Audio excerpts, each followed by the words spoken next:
Welcome, wrestling fans, to another edition of Hashtag Heels for Life. I'm your host, Mr. TEAMBRINGIT. C-DAWG, where you at? Where you at? Right here. Your co-host, of course, Matthew Collins III, a.k.a. C-DAWG Collins.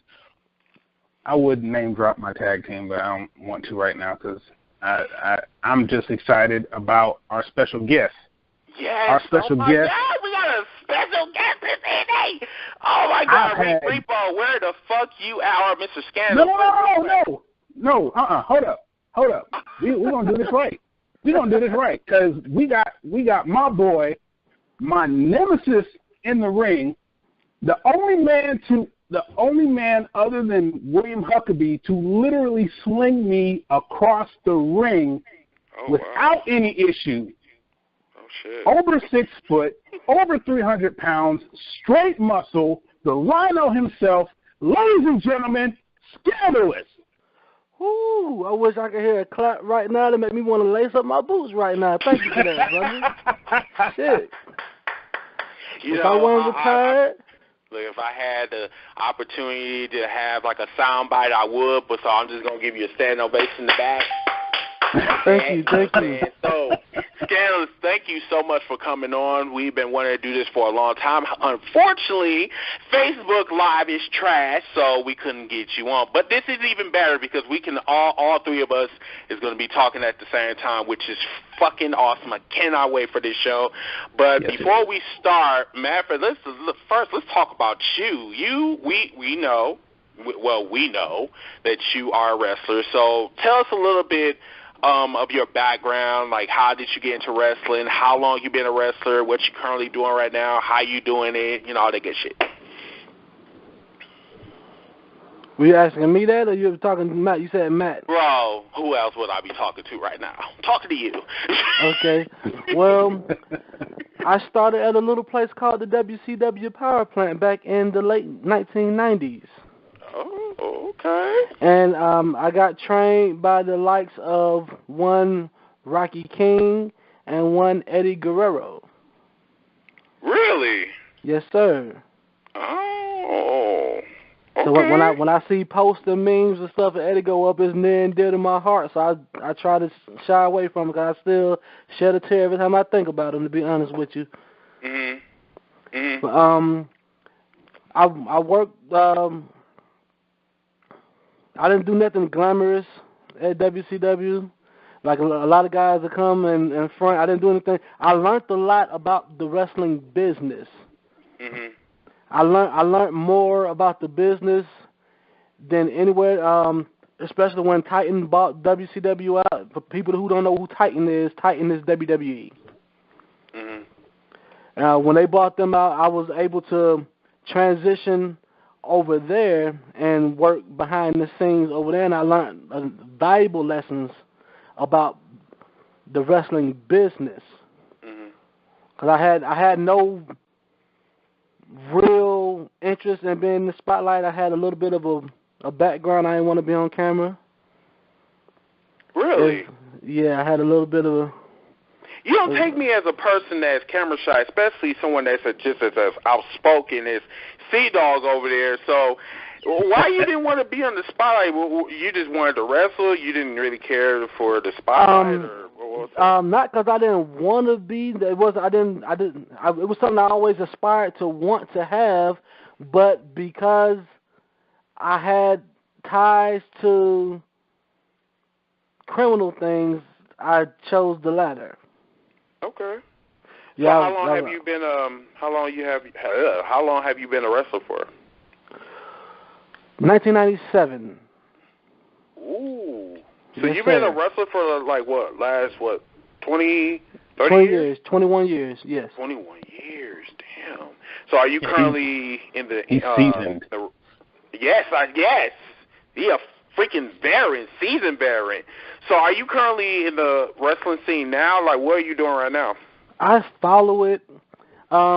Every now and again, I'm retired, but you really never retire from this business. But technically I'm retired. Every now and then if something piques my interest, or if one of my boys call me like, hey, I need you to come do me a favor, then I'll lace up for one of my dogs. Like if Matt calls me and be like, hey, can you come do this?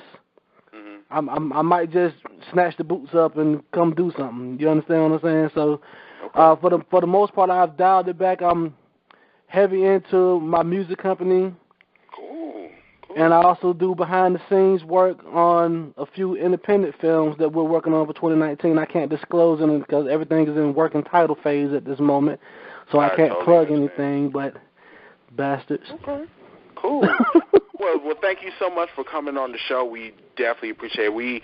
Me, you, Matt, we've been, trying to put a little agenda together and talk about what we're gonna be discussing. Thank you so much for having me on. I actually follow the show, whether you guys know it or not. I don't really never say anything. I'm always in the shadows watching and listening. Appreciate it. That's his go-to. That's his go-to catchphrase, by the way. As someone that has been on the receiving end of his prep speeches and someone who has been side by side with him doing the promoting and everything, that's one of his go-to things. Oh. Basically, he's always in the shadows. You may not think he knows. You may not think he knows, but he knows. So should we call you Noom Signbot from Mortal Kombat? Just saying, because you you could. Yes, I've been sitting. Look, I say that with a little salt because I've been watching for this long, and I personally know. I'm like, why the hell have I been on this show? Right. So that's why I was like, even Matt, like, he been in my ear. He was like, Chris, you need to like kind of interview like some wrestlers. You know what I'm saying? So I was just like, okay, we need to start doing that since this is a wrestling show and it's all about wrestling, the wrestling business. We're all here to be entertained, educated. There's a lot of shit that I don't know that I still want to learn. So that's why we have to bring Repo, a.k.a. Scandalous, on here. Yeah, because I don't think you get the gravity yet of how important what you guys are doing actually is yet. Well, I mean, it's just one thing that me and Matt want to do. We want to stand out from the rest. Everybody has a podcast these days in 2018. But the thing about it is with our podcast that we want to talk about what wrestling fans want to talk about, what's on their mind, what's on our mind. And instead of like, trying to get brownie points for the WWE to find us or to be, spotted. If that does happen, that's fine, but I'm still not going to change myself. I'm still not going to change. I'm saying that. I ain't mad at that at all. You know what I'm saying? So that's what me and Matt try to strive to do. So this evening, we are going to talk about the best and the worst of 2018. Now, when I say that, I mean to say all across the board, WWE, Ring of Honor, New Japan, the indie scene. We're going to talk about all that tonight. And everybody that is watching right now, remember to join us every Thursday night on here on our conference call. As a matter of fact, let me get the number for you guys. It is area code 641-715-3640. The conference code to come in is 286-517, and remember to hit that good pound.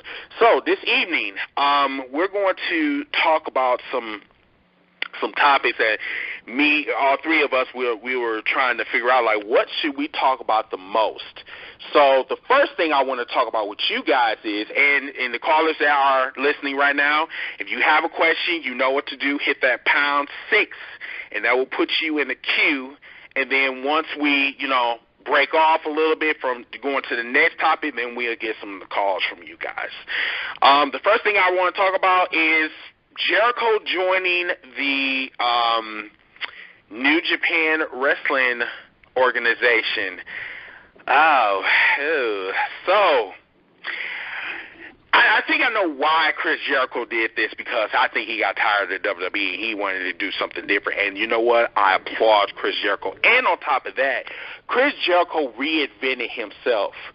Yes. I knew Chris Jericho was not trash because this man know how to talk. This man is up there with The Rock. Come on now. And he is almost like damn near 50. and the man is still doing it in the ring, and he is freaking phenomenal. And I applaud Chris Jericho, because when you are in this career, when you're in this part of your career, like some wrestlers, like, winding down, like, titties came, but I digress. But Chris Jericho, he just said it's time for me to go. It's time to venture out and see what, like, other wrestling promotions can benefit me or what I can do for them. And I think he has been doing a damn good job. And right now he is I think he's the Intercontinental Champion right now in the Ring of Honor. And he's set to defend his title against, I think, who is that? Kaio, I believe. It's the same dude that he took that title from. What's his name? Let me look and see. Starts with a K. Oh, because I don't want to mispronounce somebody's name. Exactly. Yeah, I don't either. But once they get that information, yes, like I said, Chris Jericho will be defending his title against the dude that we're trying to get his name right now so we don't mispronounce it. He's going to be defending that title at Wrestle Kingdom 14, if I'm not mistaken, either 13 or 14. I think January 6th. So that's actually in a couple of weeks. So once we get more information on, like, when, where, I think it's going to be at the Tokyo Dome, I believe. It's probably going to be, like, real early in the morning like it was the last time, probably like at 2 o'clock in the morning our time. So what you guys think? I mean, do you... He's fighting Nato. I'm sorry. Nato. Okay, that's his name. Nato. So he will be fighting him at the Tokyo Dome, and I think that this fight, part 2, I think it's going to be a little bit more... I think they're going to up the ante on this one. So I'm really looking forward to it. There's a possibility that Chris Jericho might lose that title. It's a possibility, but I want to get your thoughts on it. First, let's start with the... Mr. Scandalous, what you think? Okay, a couple key points. I don't think he left because he was tired. I think he left because there was nothing left for him to do over there. We're gonna hit back on that. I'm gonna leave that as vague as that just sounded. We'll hit back on that topic later. Mm-hmm. But I think he's gonna lose this title. NATO's kind of awesome. I'm just saying, and I think he's there to maintain a bridge that's being built between what New Japan and the WWE. Yes, sir. So you don't think that Chris Jericho is breaking off from the WWE? You just think we're talking about a guy that is one of the very few people that has consistent one-on-ones with Vince McMahon. He's a consistent conversation haver with Vince McMahon. So all of this basically is he's the olive branch for Vince McMahon undercover, basically. That's what you're saying. Oh, there's nothing undercover about it. Mm-mm. There's nothing undercover about it. They're always, as big as WWE is, I don't want to sound like a fanboy because I watch all of it. I watch Impact, I watch New Japan, I watch Ring of Honor. Mm-hmm. Oddly enough, I rarely watch WWE nowadays because I'm no longer entertained. If that makes sense to you? Yeah, it makes sense. Mm-hmm. Why I fell in love with wrestling, that the storytelling element of wrestling is gone. And that's not, and I'm not saying that because stories aren't being written. Mm-hmm. I'm saying that because people don't know how to tell the story. Now, when you say that, do you think it's just a change of times, or do you think it's just because of the stockbrokers and, TV time and, you got to get the commercials in, you know what I'm saying? Because, I mean, I think that all plays a role into all of this like, lack of story time. Let me give you a little bit of knowledge right quick. Sure. Titan Towers, WWE has been publicly traded since 1999. Okay. So stockholders have always been in play. Mm. With the vast amount of the rock, and yes, I do think it's the times where people don't like. Let's take music for instance. Back when we were growing up, it was feeling in the music.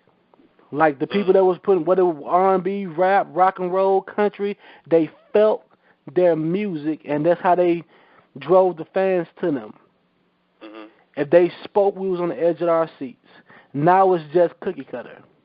Mm-hmm. Everybody think they can super kick out everything. Nobody's falling to a finisher.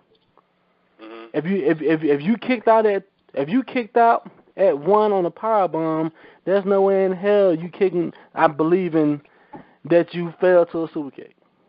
Mm-hmm. You understand what I'm saying? It's just the logic. It becomes more, and I don't mean to disrespect anybody because I think everybody's super talented.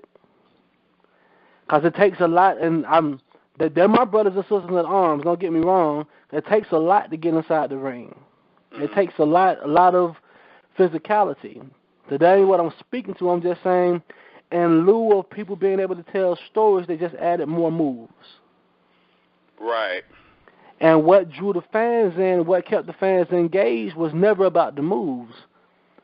Remember, in the Attitude Era, it was always about the 5 moves of doom. Was it? Yes. I mean, everybody had 5 moves. I think if they did, they covered it very well because I wasn't even really interested in the moves, really. I was really interested in the storytelling, like you just said. It was just more so they knew how to tell a story, especially with Mankind and Undertaker. Like, we both know they're both badasses, but they had a storytelling that they told to a T. Like, they both were demonic almost. They were both sadistic, and it's just like they knew how to tell a story, and it lasted for, like, almost a year. It's like they'll take a break for a little bit, and then once they go back to it, it's like they never left. You know what I'm saying? Right. And that's the thing with Stone Cold Steve Austin and The Rock. Exactly. The greatest rivals in wrestling history knew how to tell a freaking story. And now, when we look back in 2018, they barely could tell a story for 2 minutes. You know why that is? What's that? Because they're not telling each other's story. Case in point, me and Matt had a match when I was CGW Heavyweight Champion. Mm-hmm. I was the bad guy, quote unquote. Mm-hmm. He was the good guy. He was the face. I was the heel at this point in time. Mm-hmm. My goal was not to tell my story because he was the serious babyface and don't play with him. So you know what I did? Mm-hmm. I played with him, and that put over his serious. My goal was not to put myself over. That's his job. My job was to put him over.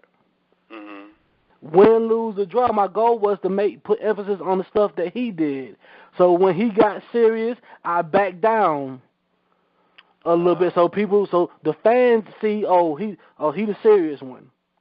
Mm-hmm. And when I did my joking stuff, he played to mine. He didn't even realize that he was playing to my gimmick, but he did. That's storytelling. Nowadays, you got somebody, and I love Braun Strowman to death. Mm-hmm. I love Braun Strowman. I think he's an awesome guy. I think he's up next. Mm-hmm.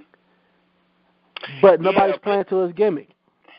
Yeah, and that's what I said. Braun Strowman, you know, we'll talk about him in a little bit. But going back to Chris Jericho, Matt. Yeah. What do you think about Chris Jericho and his ventures, you know, outside the WWE? Do you think it's working for him, or do you think it's like, what do you think is in his head right now from your observation? I'd have to say this is the Chris Jericho that he's been wanting to give the fans from the beginning. but it's because of not only WCW but WWF/WWE wanting him to go a little bit more toned down, which even toned down Chris Jericho was still great. I mean, I'm sorry, there has yet to be anybody else that had the gall to interrupt The Rock during a promo. They tried, but they weren't successful. It wasn't over because it's where that Rock was still able to kind of get over on the person, and people loved it. But when Chris Jericho debuted, it's where Rock had somebody to banter with. Because for a while, I mean, for the longest time, they went back and forth. I mean, a lot of people kind of sleep on the rivalry between The Rock and Chris Jericho because it was a little short-lived. WWE didn't really stick with it. It was, but it was brutal though. It was. Yes. It was. But now I'm thinking honestly, it's like what Scandalous said. Jericho has done so much in WWE.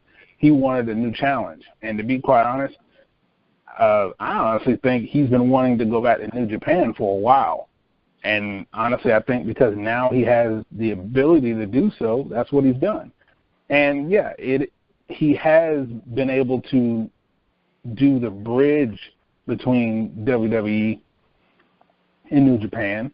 And like Scandal said, it's not secretive, it's not quiet. Because basically you got Cody who's over there, and you got Chris who's over there. So I mean, it's where that you got two mainstays that are just awesome in the ring, basically doing everything they can to be like, hey, you know, you guys can do this, but just make sure you got something to fall back on. So, before we go on to the next subject, so I think that's kind of interesting because, like, do you think that Cody Rhodes is going to go back to WWE even though the WWE, like, offered him a very lucrative contract and he decided to turn it down? I mean, what do you think about that? I don't think he will, honestly, because it's where as much as – because he said that his dad liked the Stardust gimmick. It's where you got to look at what he's doing now. And he's enjoying what he's doing now. So it's where that what would be the reason to go back to WWE other than money? I mean, what story is he going to tell in WWE that he hasn't already told being in New Japan and the other promotions that he goes to? I wholeheartedly agree with that. I think he's happy. I think he's the happiest he's been in his career. And he's still been an upstanding guy. I don't know if you I follow a lot of stuff wrestling wise, and he's still never kind of shits on WWE. That's why that door is always open. If he did show it would have to be the right situation. Right. And I think he's happy doing what his passion is, because with guys that have made the money, it ain't about the money. Like somebody like Ryback need to take his. If they offer him to go back with his botching ass, then he can go back. He trash. I mean, like he just wants to slow down. Well, see, I think with Ryback, it's where that they're basically what they're doing with Braun Strowman, they try to do with Ryback, and it's just you get more. For some strange reason, it's working more for Braun than it did for Ryback. Because, in all honesty, Ryback's a hell of a worker. I saw a video between Ryback and AR Fox. Oh my God! And I know Scandalous agree with me. That's the most I've ever seen out of Ryback in a match. Yeah. I already know AR Fox can go. Yeah. But just to see the things that Ryback did in that match, I was like, dude, you made a match with Ryback interesting that no one in WWE could do. That's crazy. And your see, best and matches that is speaks to the outside point. the WWE. That's crazy. That speaks to the point. Nobody's playing to each other's gimmick. And no, it's just like, I don't know. It's just like they made Ryback look unimportant. Like, they gave him a push. They gave him a push to the WWE title. And then the next thing we know that he's a Paul Heyman guy. He's butt buddies with Paul Heyman. And then he disappears. And then that's it. We're going to go to one more topic, and then we're going to, open it up for a Q&A for the fans that's listening to us right now. So one other topic that we wanted to discuss this evening was the state of wrestling today versus 20 years ago. Now, it was now Scandalous was just talking about, the storytelling 20 years ago versus now. What do you think the state of wrestling is today? Like, is it that bad? Is wrestling dying? I mean, help me out. What's going on? I think with how the world being so fast-paced now, that everything tries to take on that same stance of being more fast-paced. Like you see, like it's 50 moves in the match. There's no storytelling. That's why the fans are getting bored. That's why the fans are walking out. And I hate the word fake. As fake as they used to say that we were in yesteryear, they stayed. Because the story was believable. Stone Cold Steve Austin, The Rock, WrestleMania. They wasn't doing all this, but the story was there. You were engaged. Hell, for me, anything from 2017 backwards with John Cena. And people can say what they want about John Cena, but he knows how to play the gimmick. Yep. He was the last person that played to Bray Wyatt's gimmick. He was the last one that knew what he was doing with Bray Wyatt. After that, they fucked Bray Wyatt up. Bray Wyatt, I think. I think Bray kind of did himself in. I say that because it's because of everything that happened in his personal life that kind of spilled over. But that's what I don't understand, though. Like, why be petty? Why be petty? Just because he banging a bitch that's not his wife, that's his mistress, why in the fuck they got anything to do with his wrestling career? Okay. We live in that era because John Cena isn't without flaw in that either.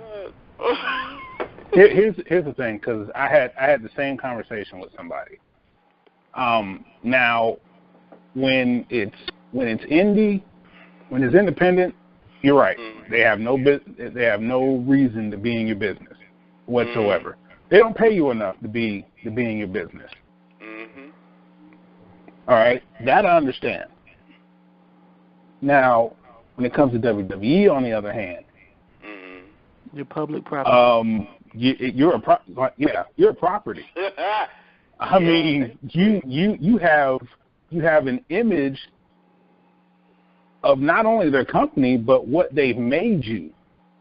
So you, as a employee of said company, not only have to keep yourself in a light of professionalism, but even when you're out and about, you still got to keep that professionalism. It's the same thing when you have somebody who's in the military. You're basically government property. No matter what, whether you're in that uniform or you're out, you're still government property. When you signed your name on that dotted line, you became government property. It's the same thing with WWE. And when your personal life spills over into your professional, which that's what happened, like Chris said, because we're in this internet-type age, that's what happened. His personal spilled over into his professional and caused a lot of rifts. Well, honestly, like, let's really be real, though. I don't mean to cut you off, though, but, yes, I've heard about this shit, because if we're going to talk about this, then let's talk about fucking John Cena and about how he was fucking superhead. You know what I'm saying? Excuse my language, though, but, I mean, let's really be real. You know, I mean, John Cena, like, literally put it out, like, he tried to keep it on the low, but then Total Divas had to come out and shit.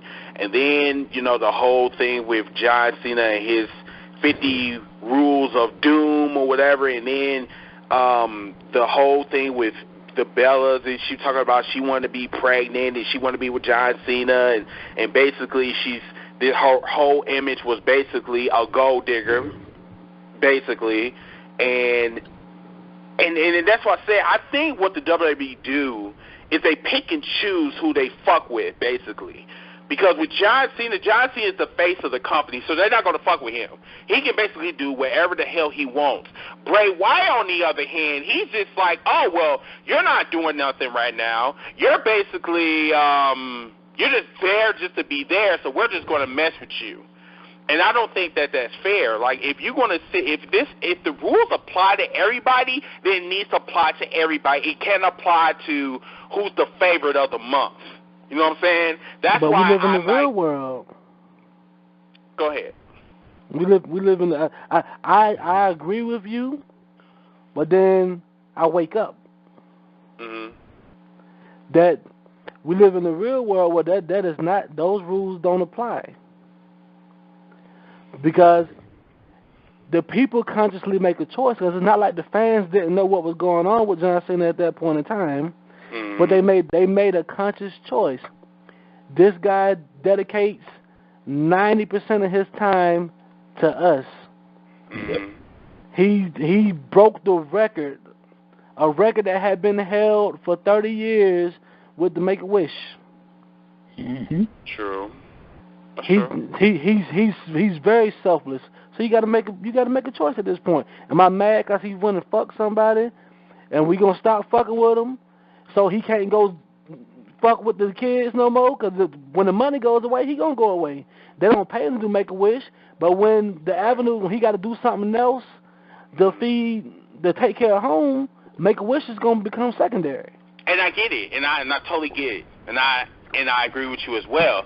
But where I disagree with you is this: the thing about it is, Randy Orton can show his dick to the credit team.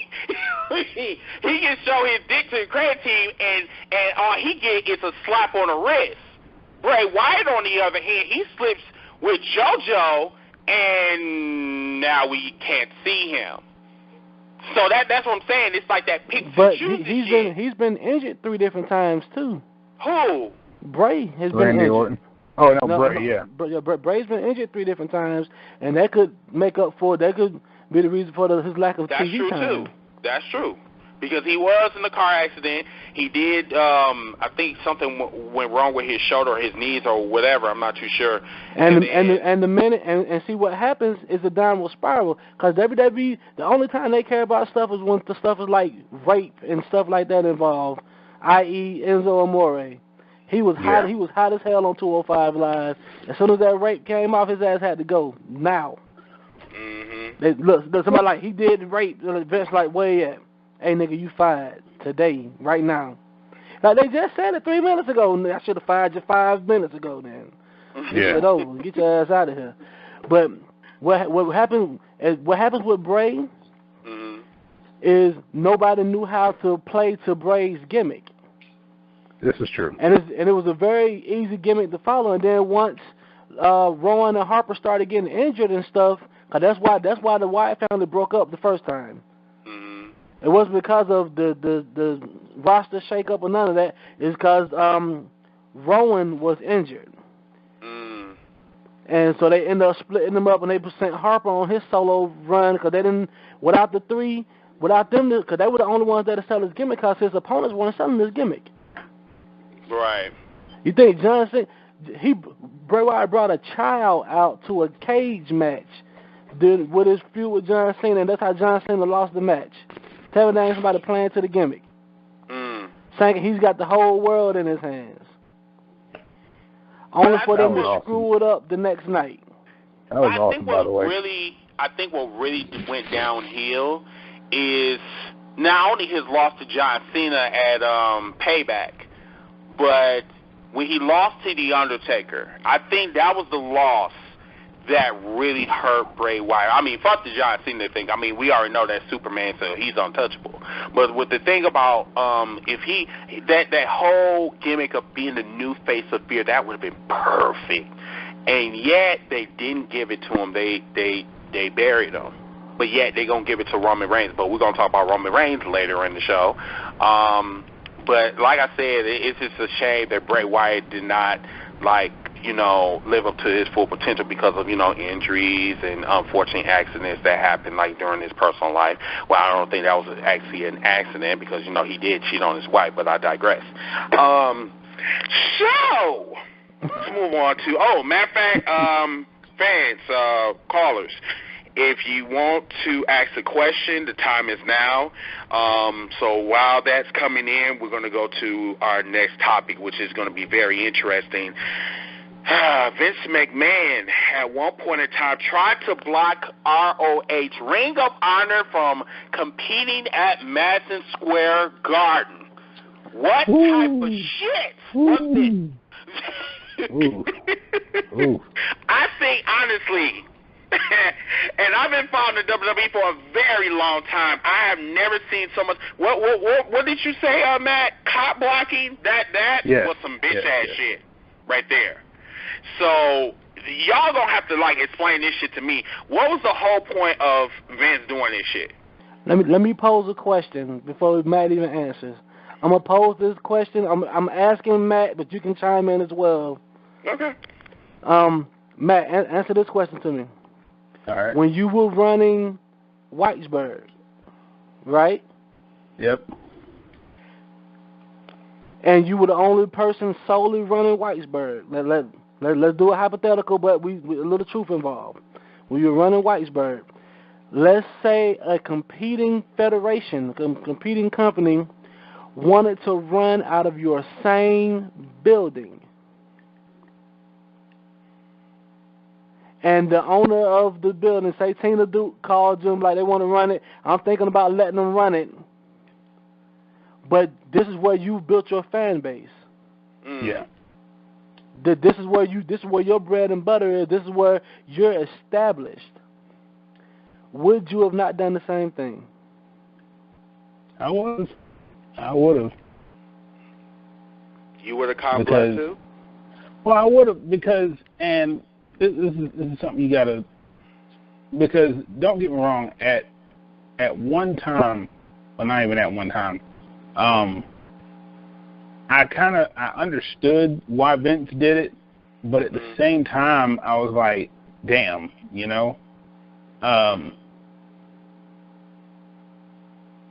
I say the damn part, because it's where that by him doing that, that's him basically saying in his own head, shit. This is how people are going to start realizing that they have options. Which people already knew they had options. All right, don't get it twisted. People already knew that they had options for wrestling. They already knew about independent. They already knew about Ring of Honor, New Japan. But by Ring of Honor getting Madison Square Garden, that's literally sitting at the table. That's no longer sitting at the kiddie table. That's sitting at the adult table on Christmas Day saying, I'm here. What? On the WWE turf. Right. Now, like Chris has said, now by them running in a building where, yes, WWE has made a name for themselves in Madison Square Garden. Now, we know there have been those stellar matches in Madison Square Garden that have left fans just in shock and awe.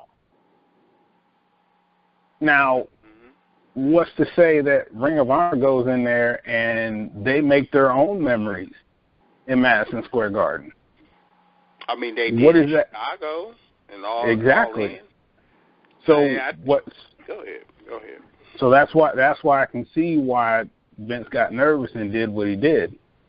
Now, as the business side of it, it's like Chris said, I would have did the same thing because I don't want somebody else in my building doing better than me. That's the ultimate thing. My thing is, like, we know you built a name in this building, but you don't own the building. And see, the thing about it is, Vince is trash because of this. You neglected Madison Square Garden. Instead, you want to take your shows to Brooklyn, to New Jersey, but yet you want to skip Madison Square Garden like you treating Madison Square Garden like a stepchild. But then when another wrestling company comes in and say, hey, we want to hold a show here, now you want to be in your bitch pants and you want to run to the president of Madison Square Garden and say, well, this is not fair. We run this city because, you can't do this shit. And then and almost came very close of cock blocking to the point where, because there was outrage, then they changed their mind. They said, you know what, fuck you, WWE. They're going to still have their show here. And I'm glad that happened because I do want to see another product other than the WWE. Because to be honest with you, the WWE for this past year alone, I have been completely disgusted. And like I said, we're going to talk about that in a minute. But I'm with you there, brother. I'm with you there. Yeah. But let me play devil's advocate. Okay. Because I have to. It's my nature. Let me put it in your eyes. Like you run your podcast, correct? Mhm. And you have your time slot that you choose to go on, correct? Mhm. Now say you blow this time slot out the water. Say that you getting 2 million viewers in this time slot. Mhm. A new podcast comes along, and this is your time slot. This is your bread and butter. Mhm. We ain't talking personal feelings. We ain't talking about fair because there's no such thing as the word fair doesn't exist in business. Mm-hmm. Not at all. Let's kick that out the window. Mm-hmm. This is your time slot. Your sponsors pay for you to advertise them during this time slot. You got 2 million viewers listening to you at this time slot. They make sure people stop what they're doing to tune in to you at this time slot. Another competing podcast decides they want to use your same time slot. Although the fair thing would be, I want to see everybody eat because that's cool. Everybody deserves to eat. He ain't stopping them for eating, but your time slot is your money. I got it. I got you. See, if that happens, because I'm petty. I'm not going to lie to you. I am petty. I am a petty motherfucker, straight up. I'm the most pettiest motherfucker that you would ever know. So this is my response to you. If that does happen, I would be like Vince McMahon. No. Let me go back. I would be the Eric Bischoff in this situation. And I would literally make sure that you do not eat. Because when you do shit like that, that means, in other words, you're trying to compete. So now you're after my money. You're after my way of life. So there is no such thing as, what I'm saying, hey, you can eat and I can eat too, but you on my shit though. So you trying to compete with me. So that means I have to get rid of you. And then check it. Imagine you loaning somebody some money and then they try to move you out your spot.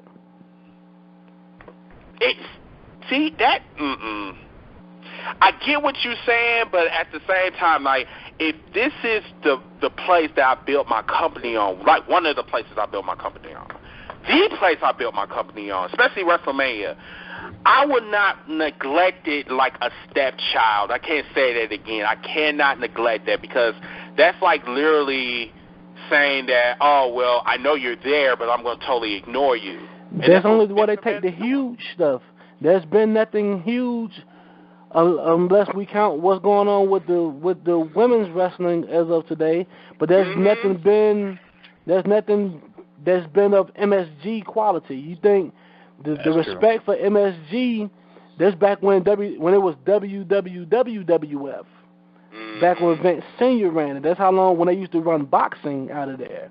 So it's a legacy thing. Mm-hmm. And so it's near and dear to their heart. And so, I hear you. So keep the new niggas up out of here. Cause it ain't I just bailed these niggas out. I just gave these niggas $10 million. Now they trying to come in here. They got to give you half of this to book the venue. MSG is not a cheap venue to book. Nope. MSG is like $3.4 million to book for 8 hours. I mean, you know what? I get what Scandalous is saying, but at the same time, like Vince was a pussy for doing that shit, though. But I'll give you that. All right, so what we're gonna do is we're gonna go to Q&A. I got Maurice on the line, so I'm gonna see what what's his thoughts about what we've been talking about so far. So let me pick on Maurice. Maurice, are you on the line? Yeah, what's up there, H-Rail? How y'all doing? What's going on, man? How you doing? Doing good, doing good. First of all, I hope all of y'all are enjoying your holidays. And, man, I can't wait for y'all to blow it up in 2019, man. Oh, definitely, bro. Well, thank you so much for coming on. So, you've been listening to what we've been talking about. What's your thoughts so far? Yeah, I want to talk first on the Jericho thing. This dude seriously does not get the credit he deserves, because to be nearing 50 years of age and still reinventing yourself, this is like, I can't figure out like how he still comes up with this. I'm going to tell you this right now. If there was a wrestling company, I don't care whether it was WWE, whether it's Impact, whether it's Ring of Honor, if there was somebody who could use somebody to be on their creative team, Chris Jericho would be one of the first damn people I would hire, because this dude can like literally see just one thing off of you, and he could already put you a story that could go 3 months easy without you having to say anything else. I mean, because we can sit back and we can talk about the Kenny Omega situation, and remind you that rivalry came out of the blue, and they only had, what was that? I think 3-4 months to promote that shit, and it became the hottest thing within that 4 months, like leading up to Wrestle Kingdom 12. I mean, like I just like it spread like wildfire, and Chris Jericho, like you're right, he does not get enough credit like he should. And then another thing I want to talk about is like what y'all was talking about with Vince and the whole Madison Square Garden issue. It was like, I saw both sides of that, and the thing is with me, it was like, I know like the Garden ain't been like drawing money like he used to, and God knows with the Knicks playing the way they've been for years, I can understand why, but that's no for another time. But dude, Madison Square Garden was where you made your bread and butter. I mean, you kicked WrestleMania off there, you kicked SummerSlam off there. I was like, you have had so many main events, major events go down there, even like for house shows or whatnot. I mean, hell, it was the place where the Stone Cold Vince McMahon rivalry really kicked off, if you think about it. Yep. And, the first night he gave Vince a stunner. I was like, okay, I could understand if Vince maybe wants to save Madison Square Garden for like a really, really special occasion, but it's like, you know what? If you're only going to do one show a year there, I was like, why not let somebody else get off of it? Because you look at it this way. You're going to still be able to get your show, but it's like, let somebody else have a chance to shine, because in a crazy way, Vince actually cost himself money by trying to stop Ring of Honor from doing that show. I know he's still trying to save for his contract, but at the same time, I know, like, yeah, you think of, like, okay, Ring of Honor ain't exactly competition. Like, in a way it is competition, but in another way it's not. You was hurting yourself by doing that. Yeah, it made him look like a pussy for doing that. I mean, come on, like, WWE is, like, the biggest, like, wrestling company in the world right now. And yet, Vince McMahon got to be petty and run to Madison Square Garden and say, hey, I don't want this to happen. I mean, what you got to be scared about? I mean, like, everybody's trying to be on your level, and yet you're worried about this little fish that's in a little bitty pond or whatever. I mean, like, that doesn't make sense to me, and that's why I told Scandalous, Vince was a pussy for doing that shit.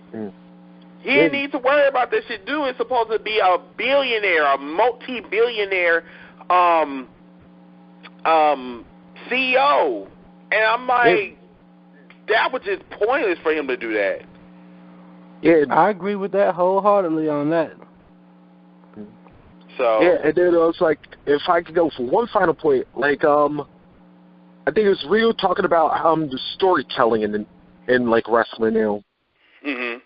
And that made me think of one of, well, although like I'm jumping ahead to like later in the year with this one, but and it was funny because Matt and I virtually said the same damn thing when we talked about it.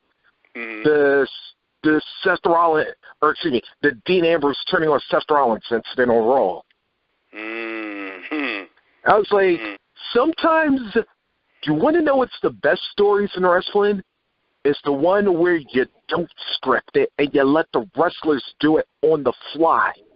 Now, Grady, I know, like, it probably wasn't planned because it was like, you know, none of us was expecting Roman to, like, come out and drop the belt and tell us, like, he had leukemia and stuff. And it was like, but sometimes a real-life incident creates greater opportunity and more natural fan reactions.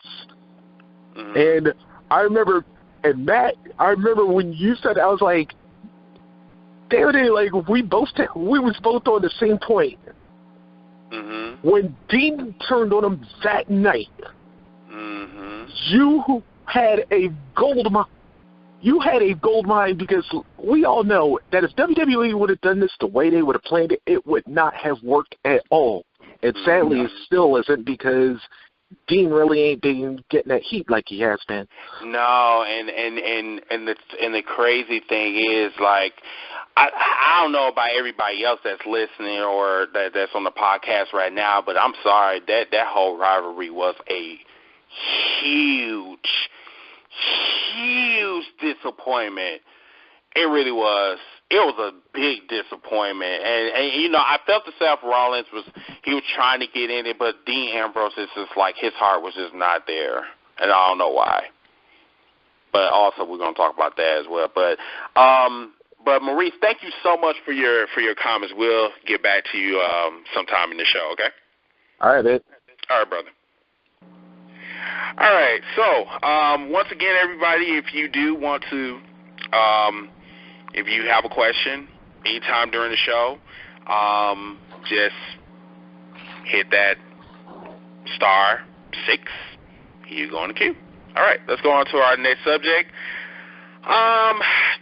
The women's division versus the men's division in the WWE. I'm not going to lie to you guys. 2018, the women, like, literally showed their pussy. Killing it. They killed it. They destroyed it, obliterated. And I'm just like, I'm sitting up here like, dude, the last impression that we got was TLC, Charlotte, Asuka, and Becky Lynch. They gave us a lasting impression for 2018. Meanwhile, in the men's division, crickets. the match on TLC, they put on a clinic. They literally put on a clinic. And no ifs, ands, or buts. That match, I mean, just everything. Storytelling. You know how many times I watched that shit? I mean, you had the storytelling. You had the high moments. You had the hope spots. You basically had everything that is supposed to be in a great match like that. I mean, and then even building up to it, you had 2 instances where Becky kind of got a little payback on Nia, and Ronda kind of got a little payback on Becky and Charlotte. Ronda,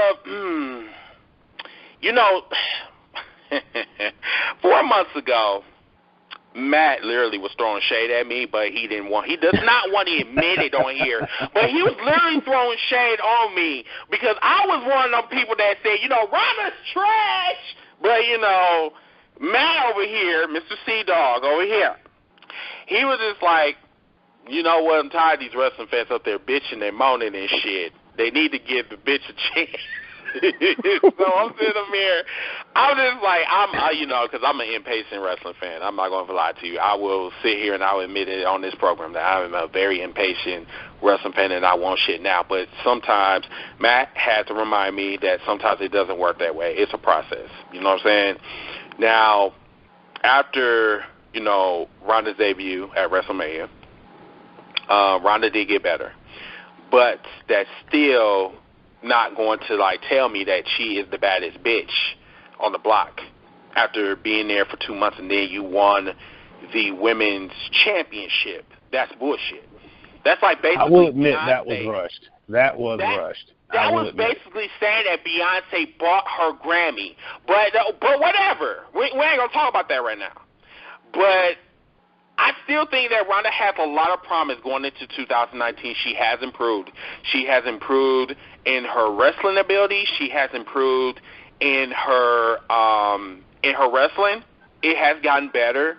It needs to be a little bit more polished, but she's still on. She is on the right track. However, I will say this: all that pounding shit she be doing, like she a Cabbage Patch Kid, it needs to go. Dead ass. she really needs to that whole pounding face like she on a period. It's just that honey, that's not necessary. Wherever acting lessons you are taking, you're overdoing. You're oversaturating that shit. You can't do that. It's not really appealing to. What Ronda really needs to do is just be herself. That pound she doing, that shit is scripted. And I think people would love her more if she was just herself. If she threw out that script and just allow her just to be the baddest bitch on the planet, trust me, I'm thinking that Ronda will be she would be the face of the company. If they allow her to be the face of the company, I wouldn't even mind. I wouldn't even care. But that's just me. Scandalous, what you think? I think Ronda's a money player, so she's not gonna take any creative license outside of what they're already telling her to do. Mm-hmm. Basically, because she understands her position way better than the talent that's actually there. Which is sad. Mm-hmm. Because she's been around. Think her UFC fight. She got her last UFC fight where she lost embarrassingly. Mm-hmm. They paid her $20 million to get beat up in a minute.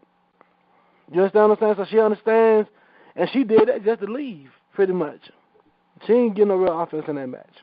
I'm sorry, but that's off on a tangent. But I think she understands. She is getting way better, and who better to put it on to put fire on everybody's ass?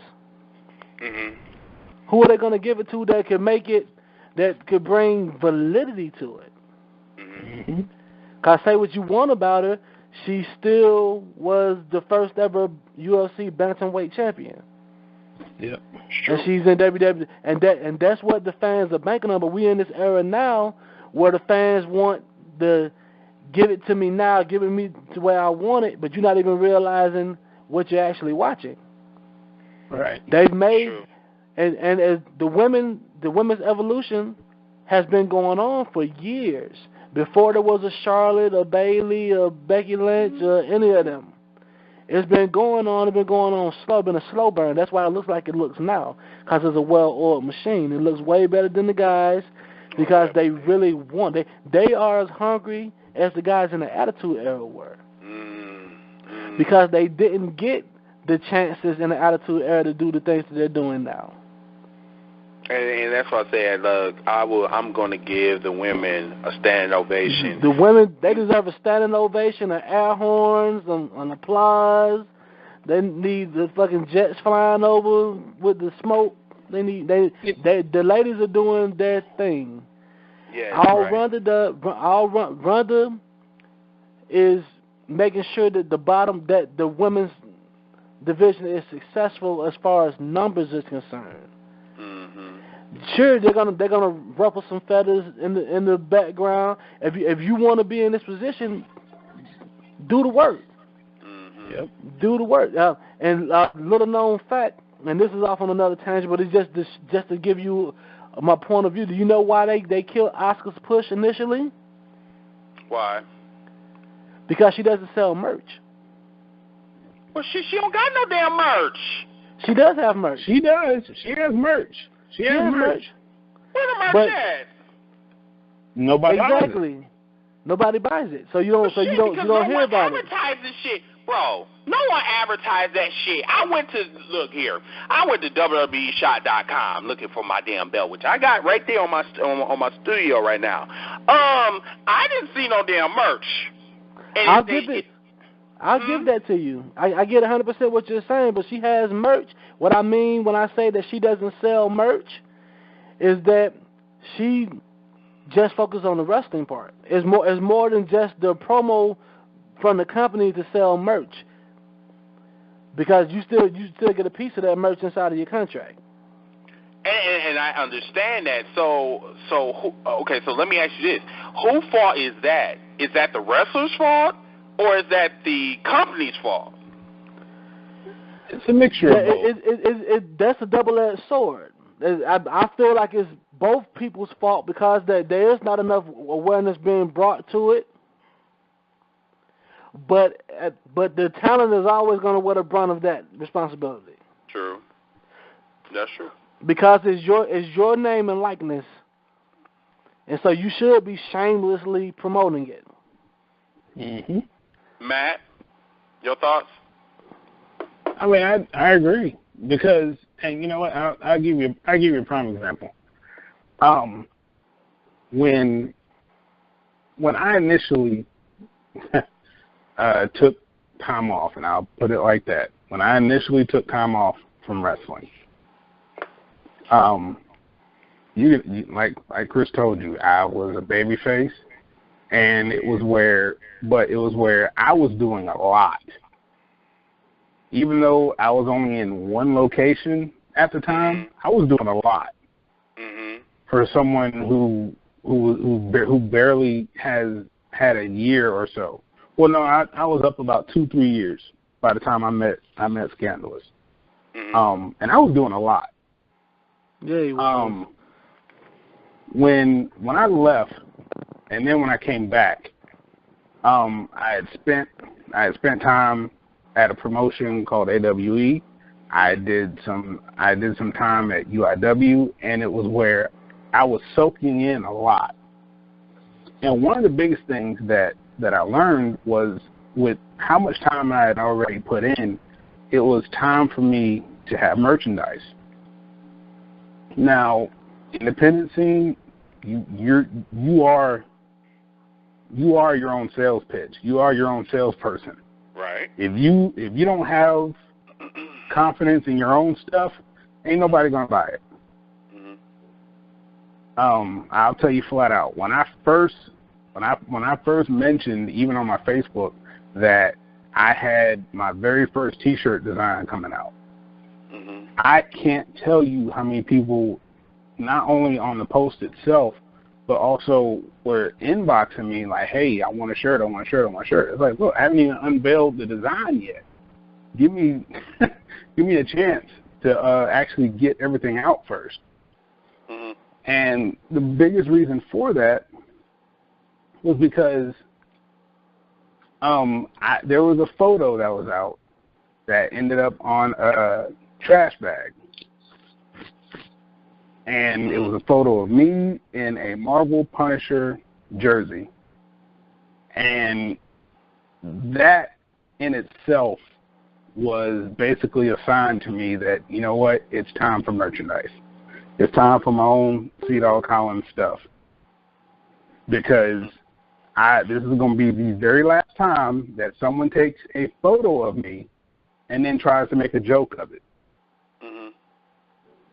Because, as they said, any indie show you go to, you're going to see somebody in a Punisher jersey or a Punisher T-shirt. Mm-hmm. And the thing is, what they were trying to do is they were trying to say, oh, that's part of his gimmick. No, it was just a shirt I had on that I took off as soon as I got in the ring. Mm-hmm. The only thing is they don't know this from a gimmick photo. Mm-hmm. They don't know this from a gimmick photo. So I was like, you know what? It's time for a shirt. And after that, I mean, between the promo pics and the T-shirts, I asked myself, why the hell did it take me this long to come up with my own merch? Because it was where I did a show at this one guy's promotion, Mm-hmm. and he was ready for me to turn heel. Because everybody knows at indie shows, heels don't sell. Heels aren't supposed to sell merchandise. They're not supposed to. You cleaned that up. That's Heels great. aren't supposed at indie shows. Yeah, let me make sure I say this. At indie shows, heels aren't really supposed to sell merchandise. We're not supposed to be there for the fans. We're supposed to be there for ourselves and for the payday. That's interesting. Well, like I said, this guy was ready for me to turn heel. The reason why I say that is because my merch sales were doing better than his, and he owned the show. He was running the show along with somebody else. Now I told him, I was like, look, I don't know what to tell you, but again, that falls into the whole. The wrestler has to be their own salesperson, and I was my own salesperson. You can ask Chris. You can ask Scandalous. As soon as I came up with my own merchandise, I swear to God, my brain never slept. Any piece of clothing you see with my name on it, it's my own money, my own idea. Even for the tag team with me and G Smooth, that shirt design on the front and back, all me. The hoodies, all me. That's what's And up. even when I debuted the hoodies, you can ask Scandalous. Scandalous was like, where the hell did you get the idea to do the hoodie? I was like, I don't know. I probably saw it somewhere. But just to put our names on a sleeve and then everything on it, I kid you not, not too many other indie stars, at least in Georgia, are really doing that. There's a few, but not a lot. That's what's up, though. I mean, like, in order for you to get some notice, you have to stand out. You can't be like the next person duplicating and say, oh, okay, well, he did this, so I'm going to do the same thing. Doesn't work. We have a few of those. I bet. Yeah, I'm not gonna say no I names. wasn't the norm when I was out running at all. Right. Because I really wasn't a heel and I really wasn't a babyface. I was more a tweener. Whoever I was in the ring against, I was the opposite of whatever they was. Mm-hmm. For the night, and the fans just went with it. Like, oh, he's the bad guy tonight. Okay. Oh, I can't tell you how many fans were pissed off when I actually did turn heel at that little small location I was at. when I actually did. And the bad part is when I did, it wasn't like, oh, well, you know, like Chris said, you know, like Scandalous said, you know, it's where that you do little things here and there. Mm-hmm. Oh, no, not me. I got to take the big stuff and go with it. I want those moments where fans might be waiting at my car, ready to flatten my tires or something. Because that does happen, everybody, because, you know, wrestling fans are petty. Just let y'all know. All right. Wrestling fans are passionate. Passionate and petty. Too. And matter of fact, we're going to talk about that. I did write that down, but okay, we'll talk about it sometime in the show. But okay, so we're going to talk about NXT, and then we're going to open up some questions or whatever, and then we're going to go to our to the real good shit. Okay. First, this is a two-part. First, I liked how Sasha Banks made that easy comment after Shawn Michaels decided to say that when Shawn Michaels said that NXT Chicago was fucking awesome, top that, well, this Sasha Banks with the one with no edges decided to say that it was easy, quote, quote, to outperform NXT. She basically said that punk-ass roster right now that they have on SmackDown and on Raw, and don't get me wrong, I love some of the talent on SmackDown and Raw, don't get me wrong, but the current shit that they currently have, she basically said that the main roster can outdo them. So she got some backlash behind that shit, and trust me, it wasn't nice. It wasn't nice. I mean, no. They had fans that really came at her. And it's like, how the hell you gonna sit up here and say that the main roster can outdo NXT, and yet you're not even on the card? You know what? I died that day. I died when I read these comments. These comments were, I mean, like, savage. They did have a point, though. They did. I mean, like, seriously, they did have a point. Like, how the fuck can you sit up here and say this and you're not even on the card? You sit up here and being lesbian buddies with Bayley and shit. So I'm just like, girl, seriously? So while we on that subject, we'll go on to the next one. NXT call-ups in 2018, plus NXT outperforming the main roster. I'm not going to even lie to you guys.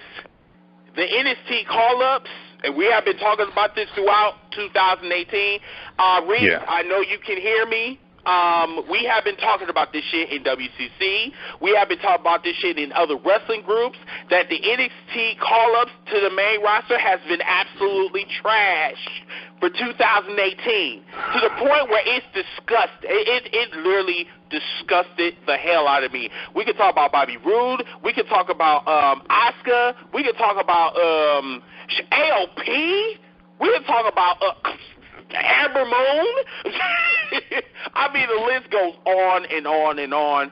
And, like, everybody that has got to the main roster, with the exception of Kevin Owens, have not been successful.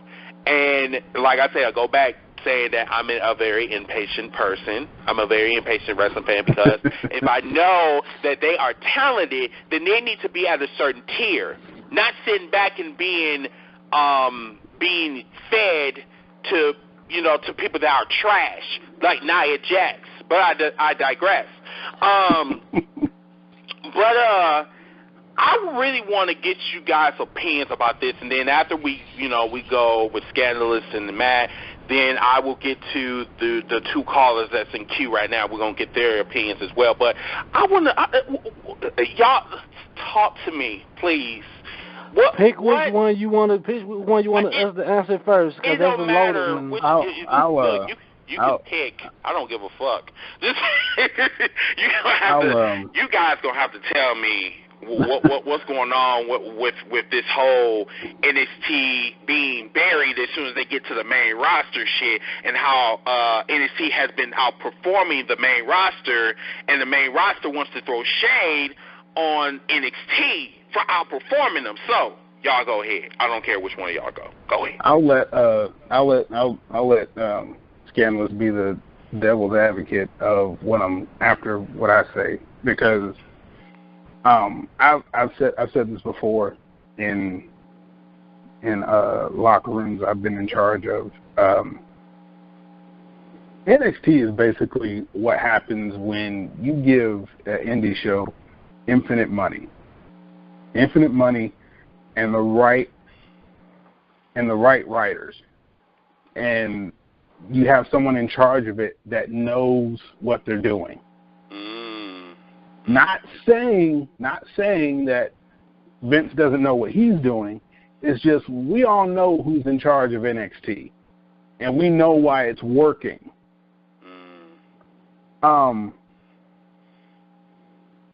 It's where that with NXT, it's not where it's a safety net type deal. It's where that they're given more freedoms in NXT than they are in the main roster. In NXT, you're not really worried about commercial breaks. You're not really worried about you're not really worried about time to a degree, but it's where you're given that freedom to be like, okay, this is what we need from you. Go. And it does work for some of them. And we've seen it. We've seen it. There has not been an NXT takeover that people be like, oh, well, I kind of like this match, but I didn't really like this one. But this one was good, but this one could have been better. That's not been the case on any NXT pay-per-view for a while now. And it's where while it's where it should be, where we're all a team, we're one big family, we're glad you're doing great, stuff like that. But it's not. It is kind of a competition. It's like the younger sibling and the older sibling. Hey, good job, but I'm gonna do better. But it's where that you can't really shit on something that's doing better than you. You can't. You can try to find. You can take out that microscope. You can take out that magnifying glass to try to find the most minute detail that you can be like, oh, see, right there. You didn't do well on this. You can try that with NXT, but it's not going to work. It's not going to work. It could be like one or two bad matches, and yet they still outperform you. That's why I just exactly. And as far as the call-ups, again, I will emphasize the same thing Scandalous did. When it comes to the call-ups, even though that is the main roster, even though it's where you're having to take whatever they give you, again, you're your own salesperson. You have to get yourself over. I mean, even though, let me have a little conversation with you, C-DAWG, before we go to Scandalous real quick. Okay, so I get that you have to be your own salesman. I totally get it. But see, the thing is, when you're booked, you can't really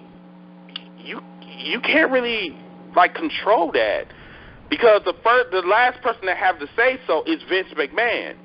So, he literally controls your destiny. Now, as far as, I know that you can do only so much when it comes to, going out there and, doing your promos and all that and shit. Then, too, another thing we have to, really take in consideration, when you go on the main roster, you are limited.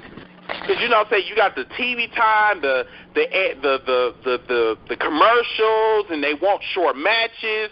So it's like we can't see the full potential of them, because all of these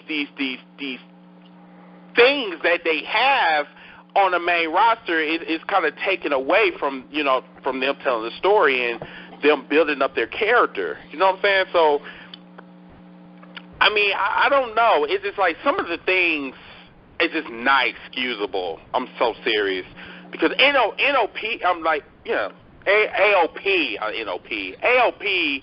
is one of the most dominating tag teams I have seen come out from NXT. And yeah, they was tag team champions for only 2 weeks.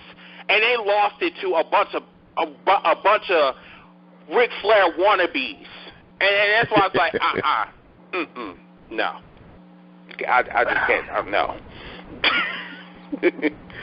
So, I mean, I really want your opinion about this, Matt, because like this cannot go on for 2019. It just can't. Some stuff needs to really be cleaned up. And I agree, but like you said, I mean, it does. Vince basically does hold everything in his hands when it comes time to NXT guys, when they come to the main roster. Mm-hmm. And you can you're right. You can only do so much when you're actually put on a card, when you're actually put in front of that camera, when you're finally put on the spot after you've been sitting in the catering suite for so damn long. But we all know it's past the table. It's past. We've talked about this. It's past the table. It's no longer the catering table. It's no longer. It's now the catering suite.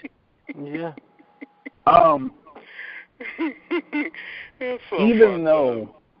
Even though it's where that, yes, Vince holds all the cards, but it's where when Vince shows you that hand, it's up to you to take that hand and make that motherfucker a royal flush. Case in point, prime example, perfect example, Mustafa Ali, the heart of 205 Live. Don't get me wrong. When you take somebody from a program like 205 and then you bring them to the main roster, it's the same thing. It's either pass or fail. But the thing is, it's where it's up to that person on what they're going to do. Mm-hmm. They gave Mustafa the cards. He freaking went for it. But the case being, the people that were in the ring with him took care of him. And that plays a part too. So while in that same breath, yes, it's where he had someone taking care of him, which we all know Daniel Bryan is another ring general that when it is time for him to say, hey, that's it, I pray to God that there have been people in the back paying attention to him. I pray they have been paying attention and they've been absorbing all his knowledge. And maybe that's been the problem. There are so few ring generals now that when it does come time for them to come over from 205, from NXT, when it's time for them to come over, even the Performance Center, and they come over to the main roster, they're given the cards, but then they're kind of like, okay, what the fuck am I supposed to do with this? They're given the cards, but not taught how to play spades. Exactly. They've been playing, and I really apologize for this. They've been playing bingo, and now when it's time to come play spades, what the fuck am I supposed to do with this? Exactly. One of the biggest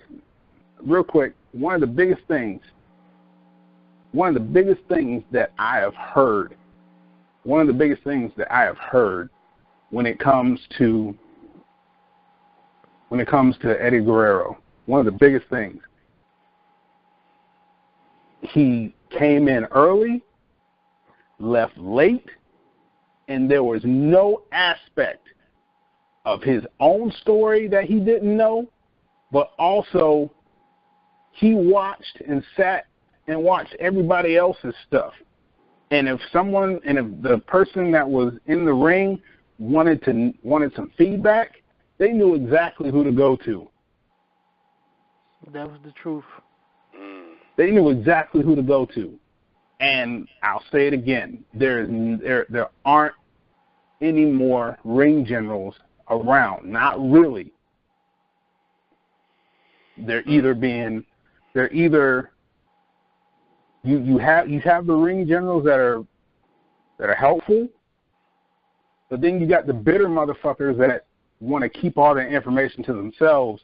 And when you have these guys that want to learn, that want to absorb stuff, they'd rather be like, "Nah, kid, get the fuck away from me. Figure it out yourself." Exactly.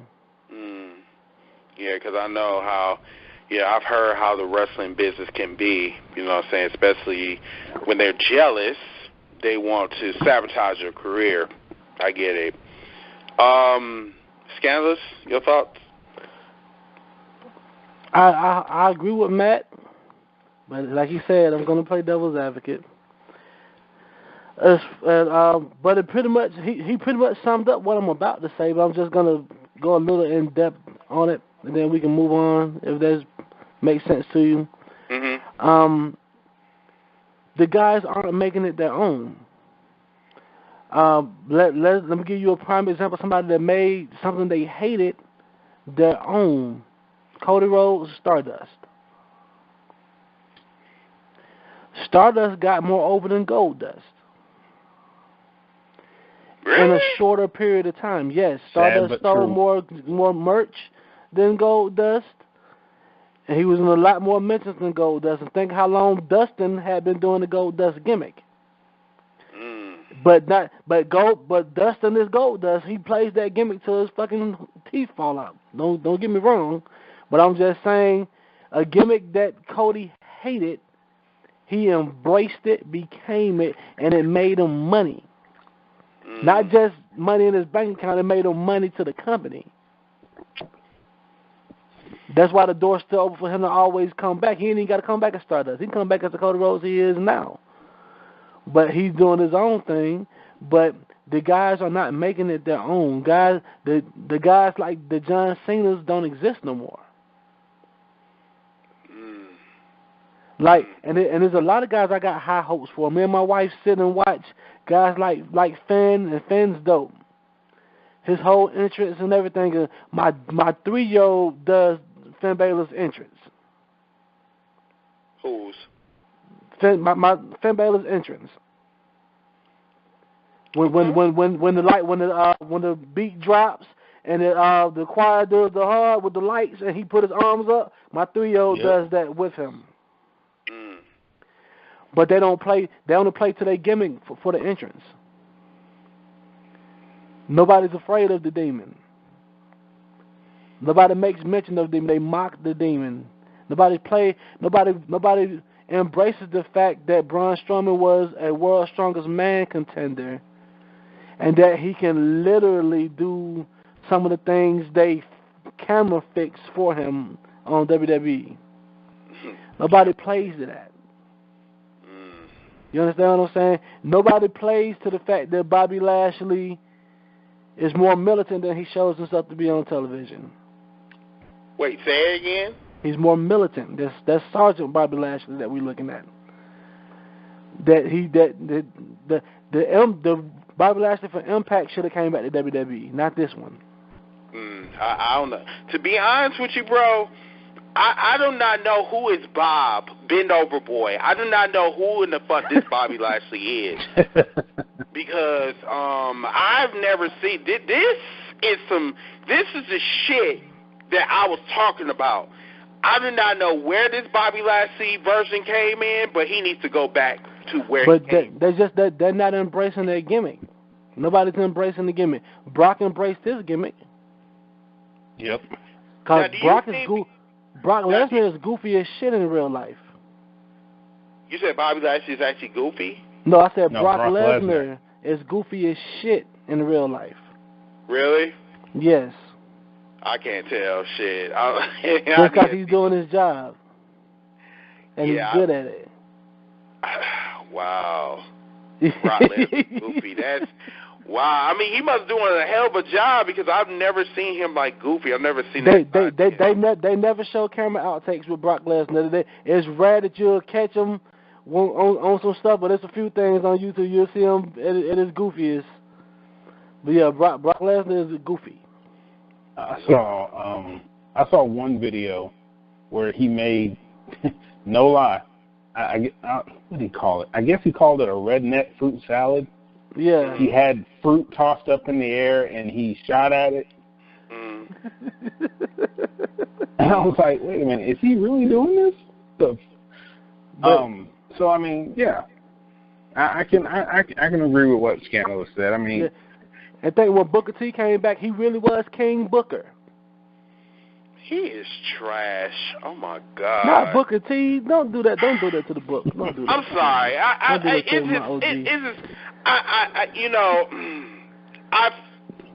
I respect Booker T for what he has done. I'm gonna put that out here now. I respect Booker T, but Booker T in the long run is like, and it's the same thing that Matt just said. It's about selling yourself. And Booker T sold himself as a house nigga. Am I wrong? How so? How so? Okay. Yeah. Let's back up. First of all, Booker T should have been WWE champion the first day he came in. Should have been. He was world champion. He came in, I think maybe 2 months later. That man lost that damn belt, did not see another belt for another 4 years. That is unacceptable, especially of the caliber of Booker T. Booker T has my skills. But at the same time, like, Booker T is like, I don't know if he needs a script. No, he doesn't need a script because, like, without a script, he can go full blown and be like completely hilarious. But it's just like his wrestling ability is just kind of just like, I don't know. It's just something about Booker T. I don't know. It does not rub me the wrong way. It's just like I just can't really do it. But anyway, going back to being the house nigga though, like Booker T should have pushed for being in, like, you know, one of the top stars in the WWE. He should have, because that Booker T gimmick, that King Booker shit, like, I'm just that is so, how can I, Caucasian like. I can't give you house nigga, and I'm gonna tell you why I can't give you house nigga, because the New Day exists. I won't give house nigga to Booker T. You know what? I can't even disagree. And to argue your point that he should have been, whether you are aware or not, Booker T was one of the top tier performers in WWE during his tenure. I couldn't tell. And if he didn't have a belt on, it's because he didn't want one. And I'll go on record to say this: guys like him, Shawn Michaels, and a few, it's only a few, had enough respect for themselves to not just aimlessly take title reigns when they didn't feel, when they were like, this guy need it. This guy need the belt for that push. I don't need it. He didn't win that match against Triple H because he didn't want to. They wanted to get him the belt. You know, when you talk about that one racist storyline to WrestleMania 19, man, please. Man, please. He should have got that damn belt. Like, he should. He didn't want the belt. You're speaking from an outsider perspective, but you don't know what it means to hold that title. It ain't just holding that title, brother.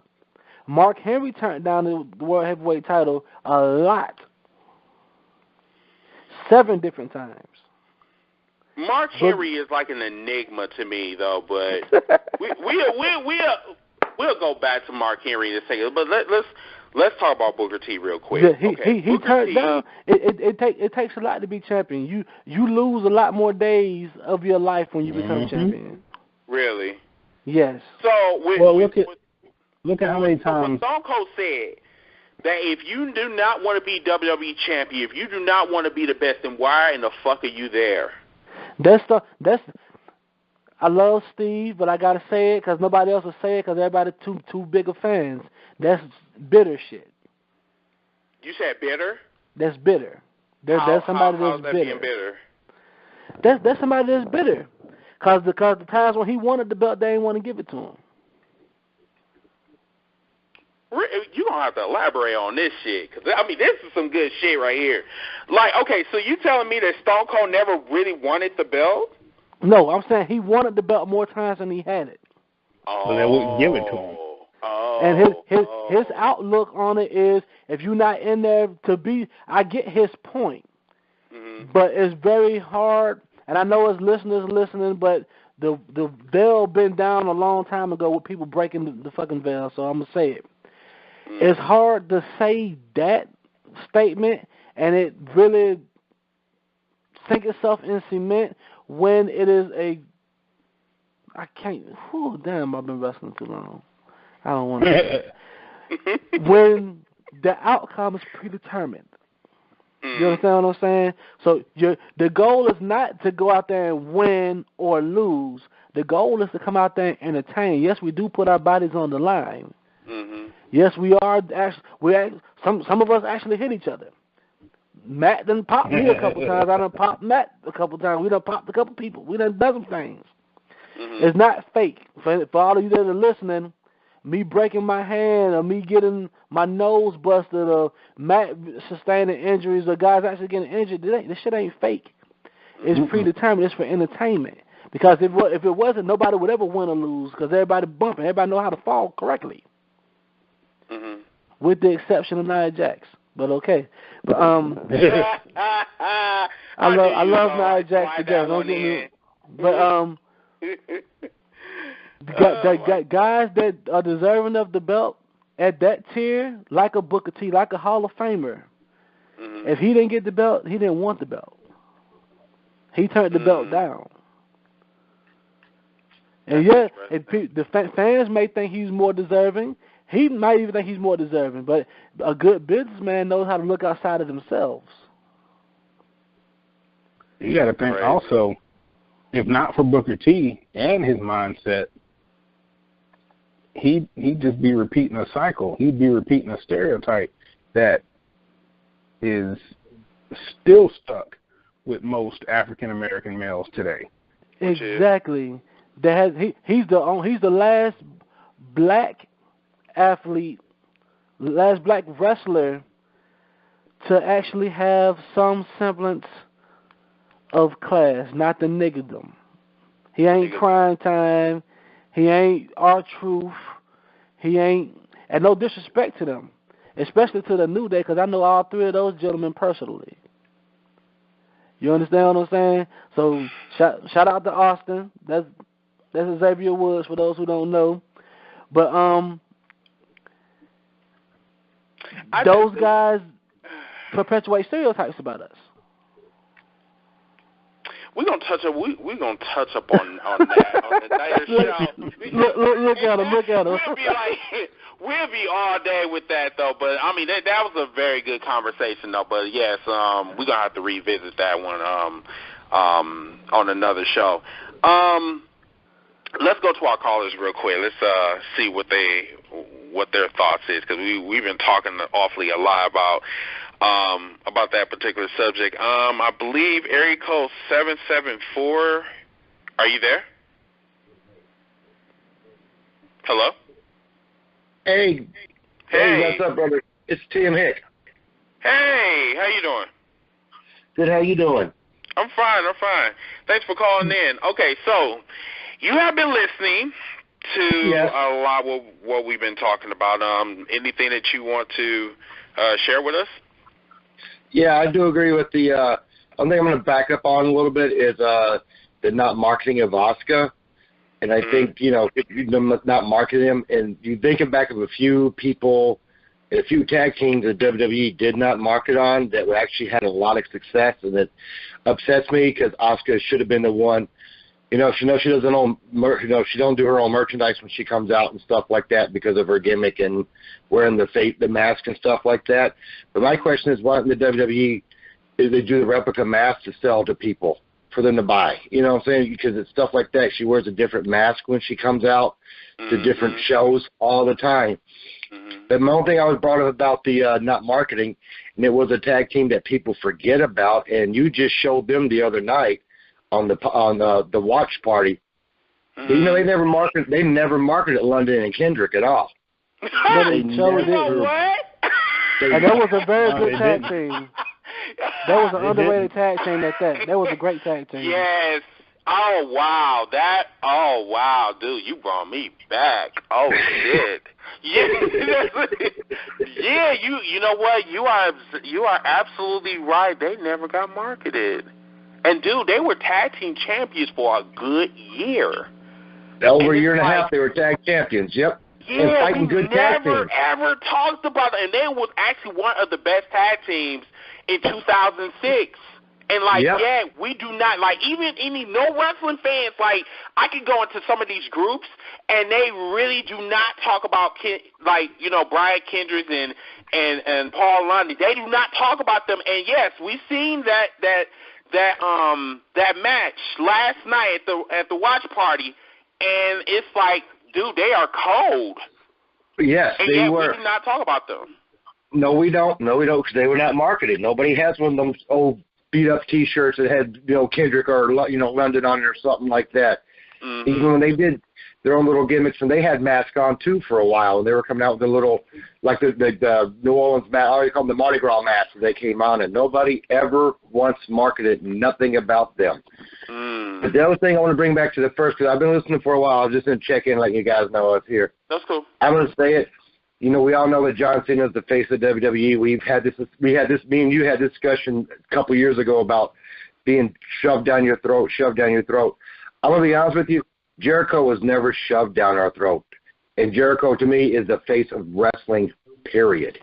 The man can go to any organization. If he would left New Japan right now and go to TNA, TNA would blow up right now with Jericho being there. Would totally go through the roof with him being there. Do y'all have any comments behind that? Yeah, because he markets himself so well, even at his age that he's doing now. We all talk about his age. C-DAWG, I know your age, you know mine. And what's the name? Great hearing from you, great hearing your background too, man. And being over the years, those 20 years on the independent scene too. Thank you. You market your name, man. You market your name, and it goes through the roof. Just imagine if right now we're getting ready to go into the new year. If TNA put up coming soon and dropped the 5, 4, 3, 2, 1, people would think it would be Jericho immediately. People will automatically think that would be Jericho going into TNA. Exactly. Other thing, and I'm going to agree with you guys, the women's side of the wrestling is pretty much made the men's side their bitch. Because there ain't nothing they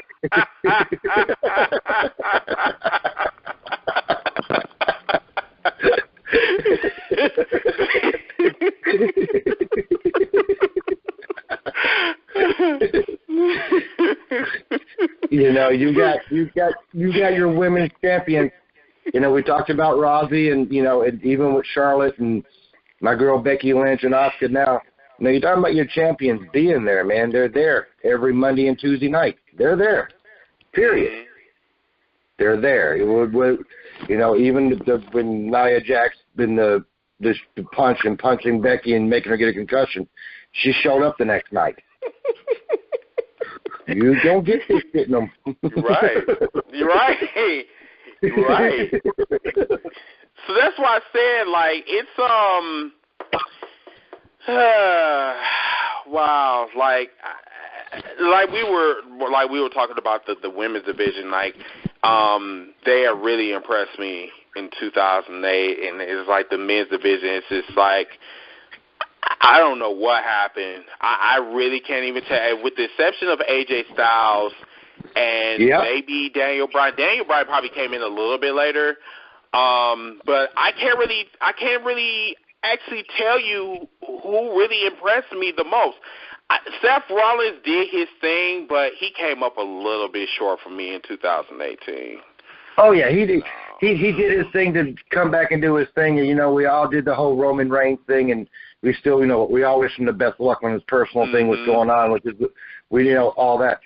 There was nothing. There was no, with the exception of AJ Styles on the men's side, there was absolutely nobody. Daniel Bryan came back, and I'm going to admit, first one to admit it, I'm a huge Daniel Bryan fan. I got bored with this shit with him in the Miz. I literally got bored with it. Yeah. It got old to me. And then when he went heel on him that night, I'm like, oh crap, this is better. But I haven't watched wrestling in about a month and a half now. I listen, watch through you guys and see what's going on because I've totally lost interest in it. And that's coming from a wrestler. I've totally lost interest in it. Now it's going online to see where the next independent show is for me to go check out and watch. Because I've lost, there is no, I agree with what he would say. You said there's no storylines no more. There's absolutely no storyline. And I think that's what was really the hurt in the WWE, like year by year. It's like they don't tell the actual storyline or tell the actual story in the ring, and that's like what's hurting the product because it's like we see the match, but what in the hell are you talking about when when the two wrestlers are fighting in the ring? Like what are we seeing? We just when I see. Like for an example, Seth Rollins and Dean Ambrose. It's like they were telling a story, but it's like it just really wasn't. I wasn't connecting with them like Aleister Black and Johnny Wrestling. Dude, oh my God, dude, that match was the highlight of my year. Yeah. And they weren't even on the main roster. That's what made it so bad. It wasn't, and I agree with you what you said. You look at your best one, and NXT is, and I totally agree with what you guys said. The NXT is that independent organization that tells them to let loose tonight.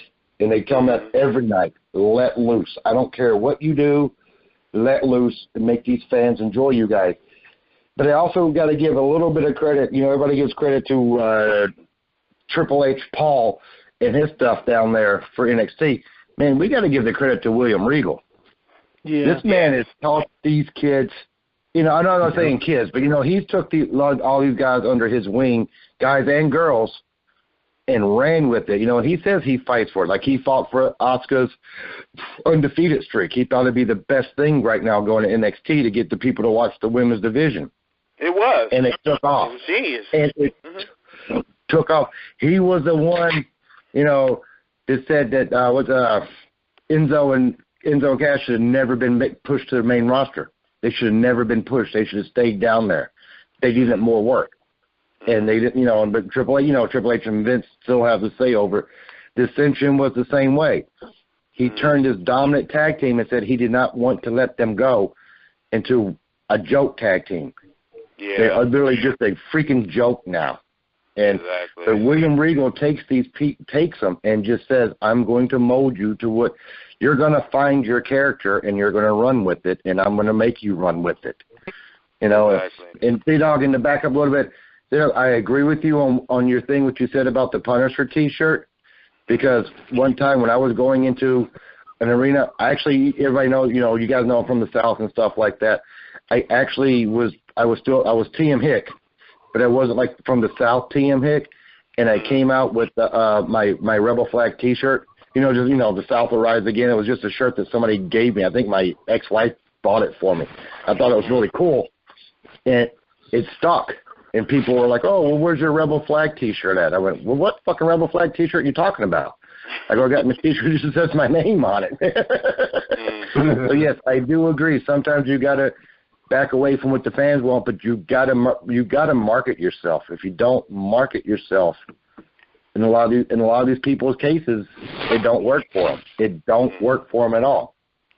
Exactly. Well, TM, but thank you so much for coming on, brother. And not a problem. And real quick, C-DAWG, if you're still listening, you got to check your messenger, man. I just sent you a message. All right. All right, brother. All right, TM. All right, talk to you later, guys. All right, man. Later. All right, so let's go on to our next caller, Mr. Hill. You are on the line. Are you here? You. Hey, what's going on, man? Not much, man. Just sitting here listening to the good show. And all right, so I know you've been on hold for a while. Appreciate your patience. You've been hearing what we've been talking about for the last hour and a half. Your thoughts? There's so many things I want to talk about, but 3 things I do want to point out. The whole NXT thing. The NXT, I won't call it like an independent thing because, like I said in the past, they're like the developmental system masked as an indie promotion. Yes, the Public Good show, Public Good wrestlers, but also they're the same company who released almost the entire Chinese roster. Because remember, they scout in China, hire these talents, and release them like almost like the same year. And not only that, don't forget, they're the same company who moved their show from Saturday to Friday to avoid the G1 Supercard. So let me stop you right there. Let me stop you right there. Matter of fact, Matt and Scandalous, yeah. I really want y'all thoughts on that because we really haven't touched up on that on our pockets because he had brought that up, but we haven't really touched up on it, so I think this is a really good opportunity to talk about that. What do you think about that? Do you think that was a good market move, or do you think that they actually being a pussy for actually doing that? I mean, because that has been unprecedented. That has never happened before. So I think it was a good market move. You think that was a market move? Yeah, being successful means that you're smart enough to admit to yourself when something doesn't make the best business sense. Matt, what you think? I'm the same way. I mean, they basically moved in order to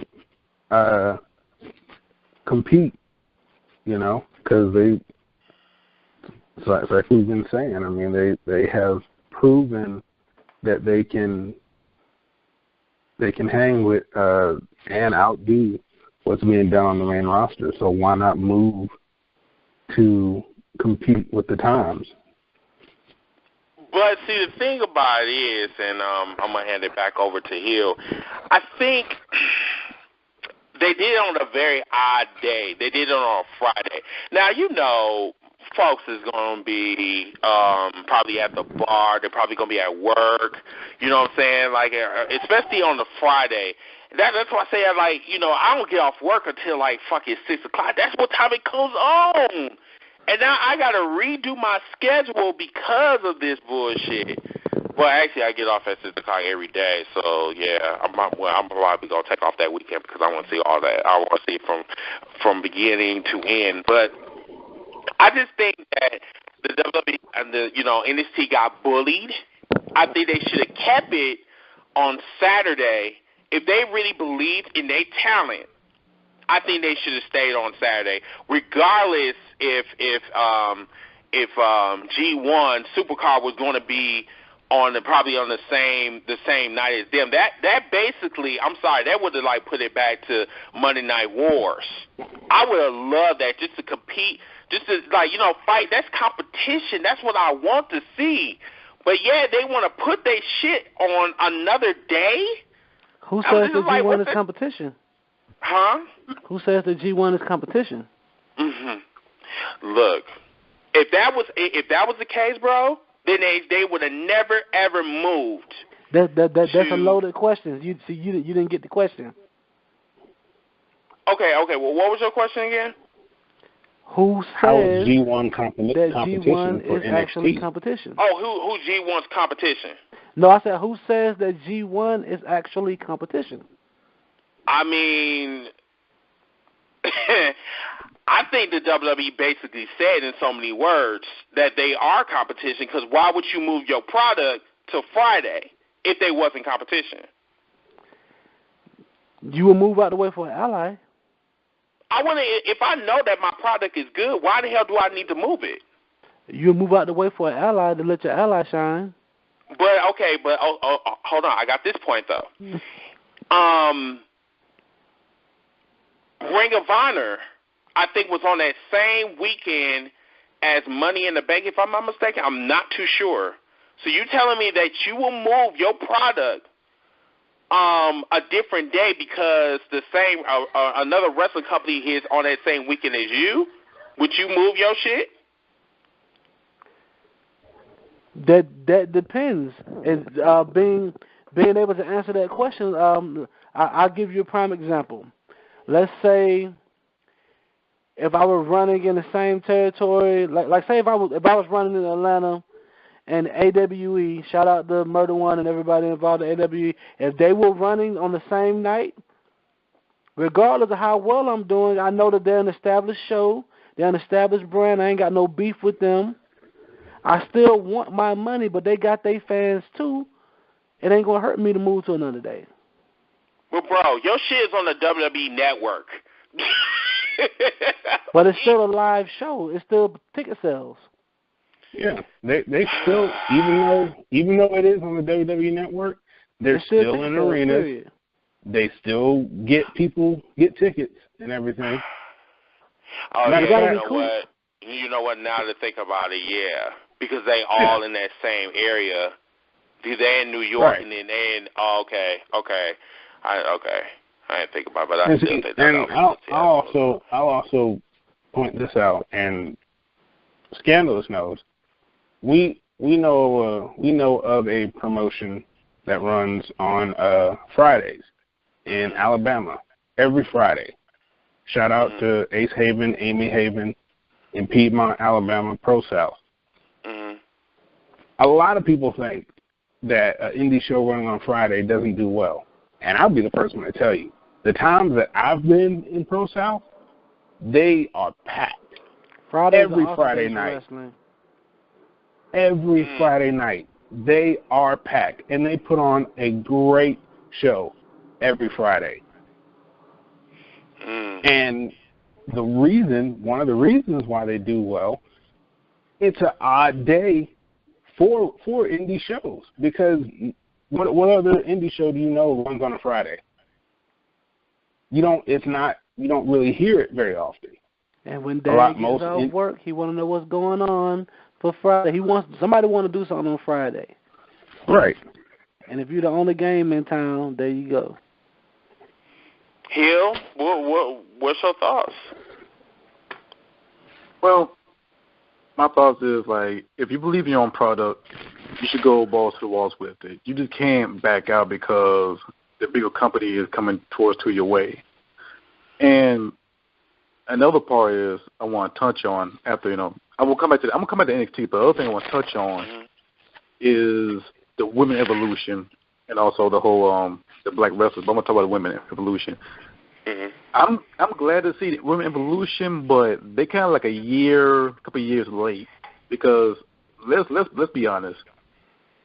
I've seen women do a lot more shit outside from WWE. I've seen women be in cage match. Even though we did see one steel cage match on Raw during the Attitude Era, that was great. But after that, the PG era, there was nowhere to be found. Now look at this time. We see first women become the world champion. That was in Lucha Underground. We see women wrestle against bigger men. I've seen great moments outside from WWE. And matter of fact, TNA had their first women tag team title. And when we wind it back, I've seen women be in extreme barbed wire death match. And now we've seen this women evolution because it's on a bigger platform. But now you talk about, we've seen rumors about women maybe main event at WrestleMania. That might sound good on paper, but what if WrestleMania sucked at the midway through the show? And the fans be like, man, I don't want to feel watching this shit. And then we got to rely on the women main eventing. If the women get put more pressure because they're on the main event, unless we rely on Ronda Rousey and Becky Lynch, and then, okay, we have to depend on them save the show. And now we're about to see the WWE Women Tag Team Championship. Okay, that's cool, but are we going to see them as a important title for the division, or are we going to see them as props for the storyline? And if so, are we going to take them seriously, and how much theme for the women's division keep on going? because so far we see Ronda Rousey with one whole year dominating, and yes, she had a good run, but at the same time we see fans get a little bit fickle. We saw that shit in Survivor Series, and now the ball's on WWE court to either make her turn heel or keep her being a baby face. And we see how that shit goes with John Cena when he was trying to become a babyface for a long ass time because of business-wise. I look at Ronda Rousey, she good and all, but she'd be so much better as a heel. And then we look at the SmackDown side, and we see Asuka finally win the title through the situation. Even though she should have been the champion of WrestleMania, she should keep the streak going. I understand the whole the marketing thing, but me personally, the wrestling fans, I don't care about a T-shirt.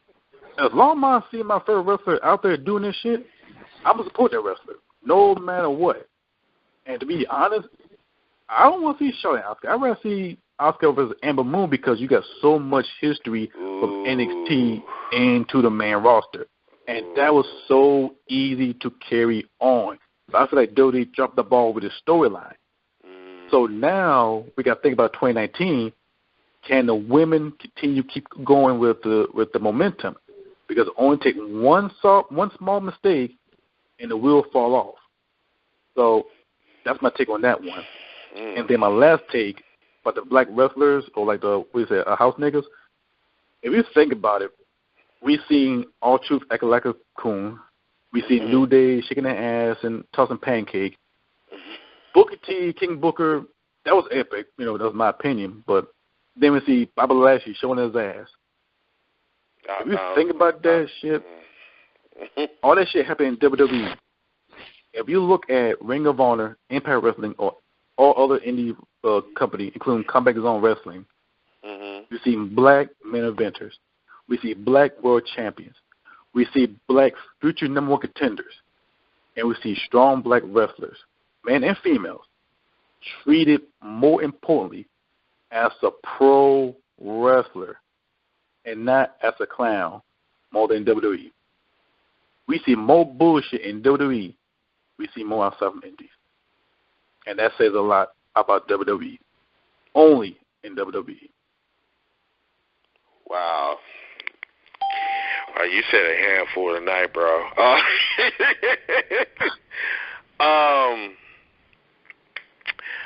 Matt, before we let Hill go, did you guys want to retort? Yeah. Really? Why did you? Really? Go ahead, fool.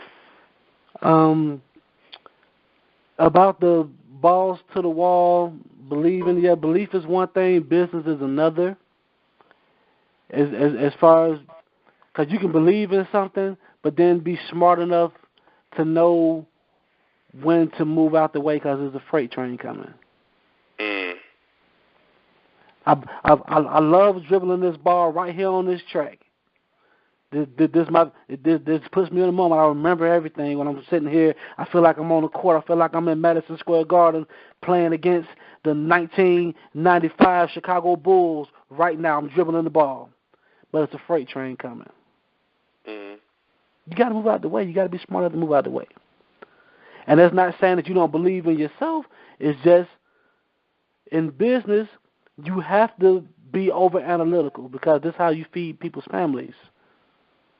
And they got nothing to do, and I agree with them 100% of how they dropping the ball in so many different aspects up in Titan Towers.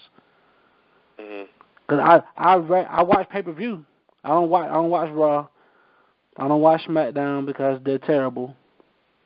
And I'm saying that, and I'm a diehard WWE guy. And I'm saying that is terrible. I watch recaps. Or if I hear about a match, I'll go watch it. Because they still put the matches up on YouTube. I'll figure out a way to watch a match. And but the guys and the girls just are not, more guys than girls, are not putting forth their best effort to do what they're supposed to do. All the blame can't be placed on the company itself. Vince ain't getting out there in wrestling. Vince ain't getting out there doing your promo. You got to do your promo. All right. Well, thanks, Phil, for your comments. All right. We'll see you in a little bit. All right. All right. Let's get through the last of our topics. There are 2 callers that's in the queue right now. So, guys, I will get you as soon as we are done with the rest of our topics. The last 2 that we're going to talk about before we go ahead with our top matches, best matches, all that other good shit. The one that we're going to talk about right now is the WWE booking, creative, oversaturating house shows, the Heat in Saudi Arabia. I don't know where to start. I know, dude. The booking has been absolutely trash for 2018. I thought 2017 was bad, but 2018 was horrible.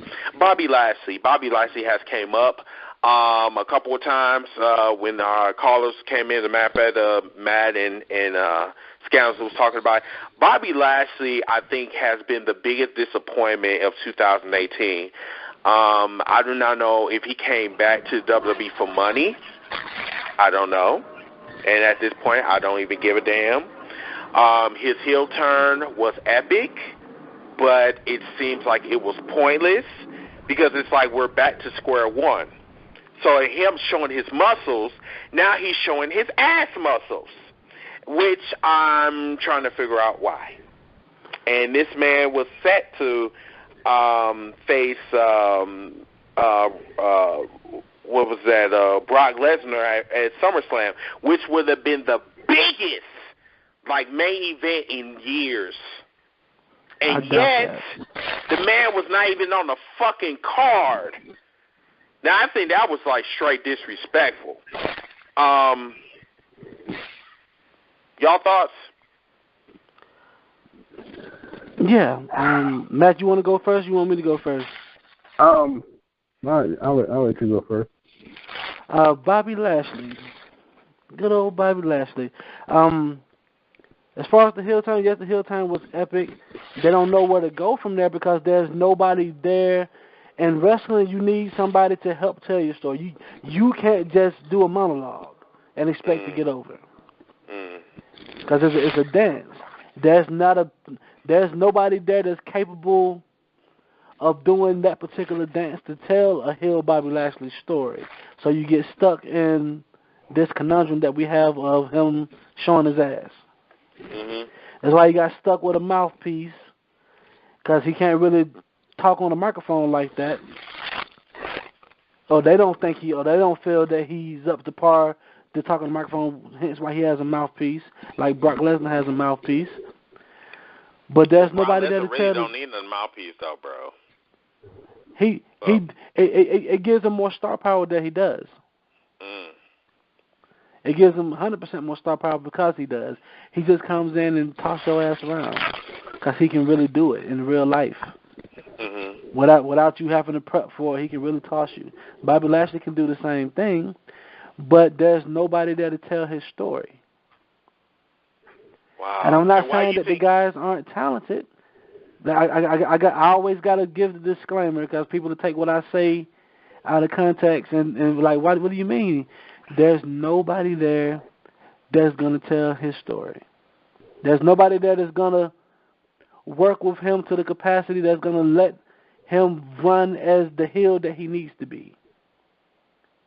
And why you think that?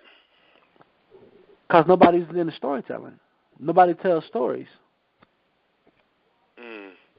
Is it because he's a black man that's not important, or is it because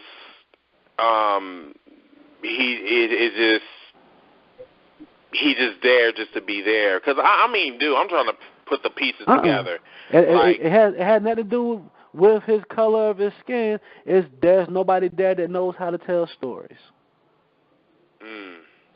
There's no Seth Rollins and Dean Ambrose, and that match was cool. That match was not trash, but as the story, what was the story?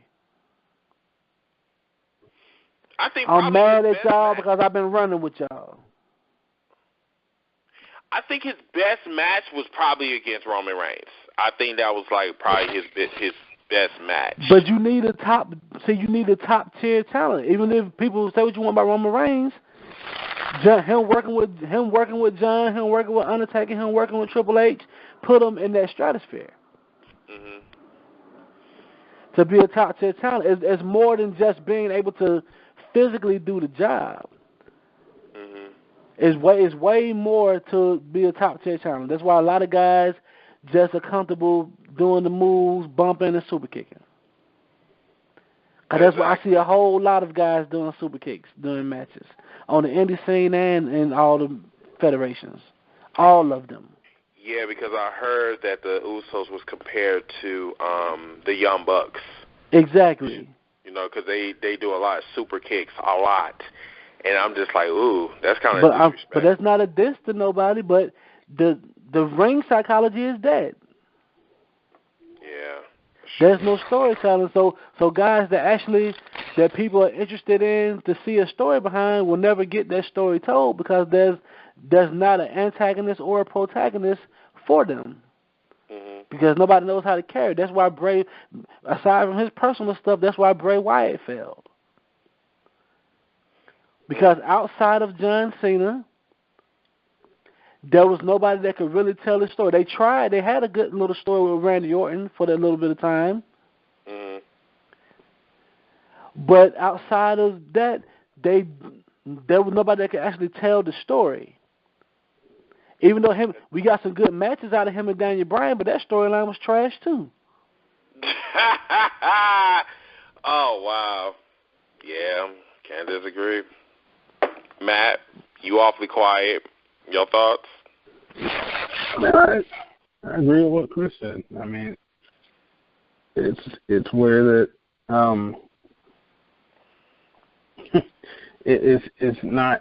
it's not where it wasn't their fault per se. Mm-hmm. All right, it's just you're given something that's basically you have to be able to sell it. You know?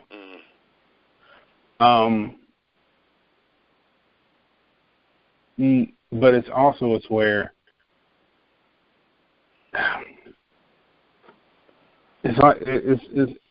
it's where the fans are used to a certain caliber of match when it comes to Seth Rollins. Mm-hmm. And then when it comes to Dean, it's hard.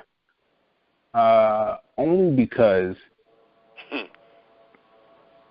on top of how he was turned heel,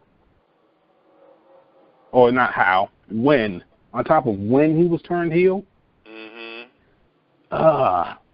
it's where that it's difficult to sell. It's difficult to sell. That's interesting because Dean, I don't know. It happened at a very controversial time, but you know it brought shot value. It did. But right. Then afterwards, it's just like, are you Dean Ambrose or are you Bane from Batman Rises? Like But I digress. Whatever. But keep going.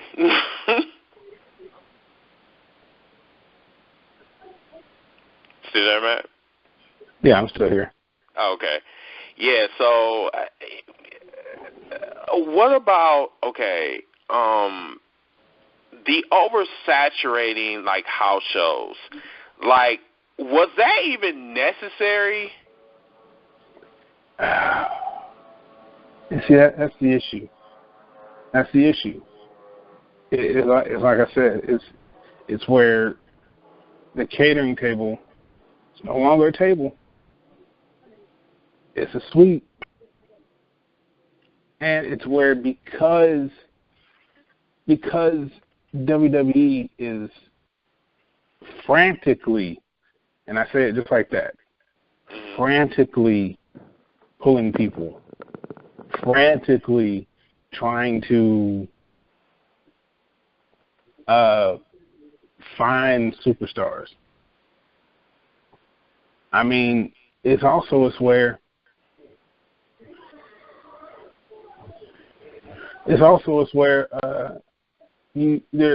WWE is kind of stepping on toes.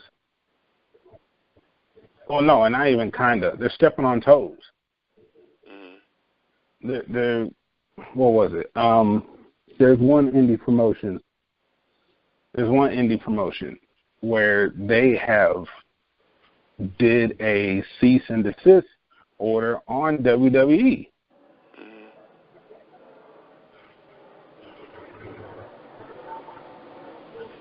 And it's where that you had two indie wrestlers literally no-show a program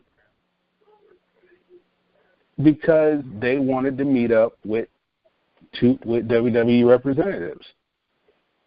Now, I agree. They are oversaturating. But see, with that also, with the oversaturation, is where look at how they're going about doing it. Yeah, it's I think that's been the biggest problem in 2018. It was just like the oversaturating, like the house shows. It got so disrupted. It got so oversaturated that it kind of fucked up Survivor Series like build up. Agreed. It really did, because we were dealing with, I think it was the Super Show, the Super Show Showdown. Then we was dealing with Evolution. Then we was dealing with that heat in Saudi Arabia, which should have never happened.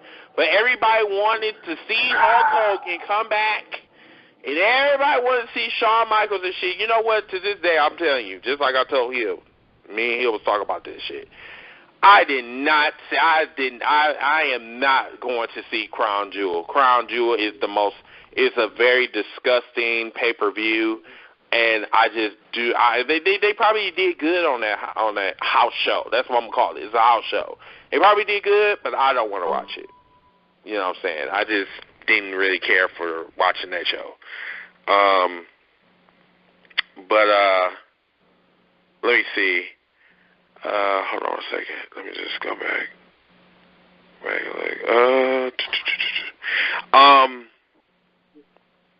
I was about to call Repo. Yeah, Repo. Yes, sir. Your thoughts about the shows abroad? About the shows like in Saudi Arabia and stuff like that?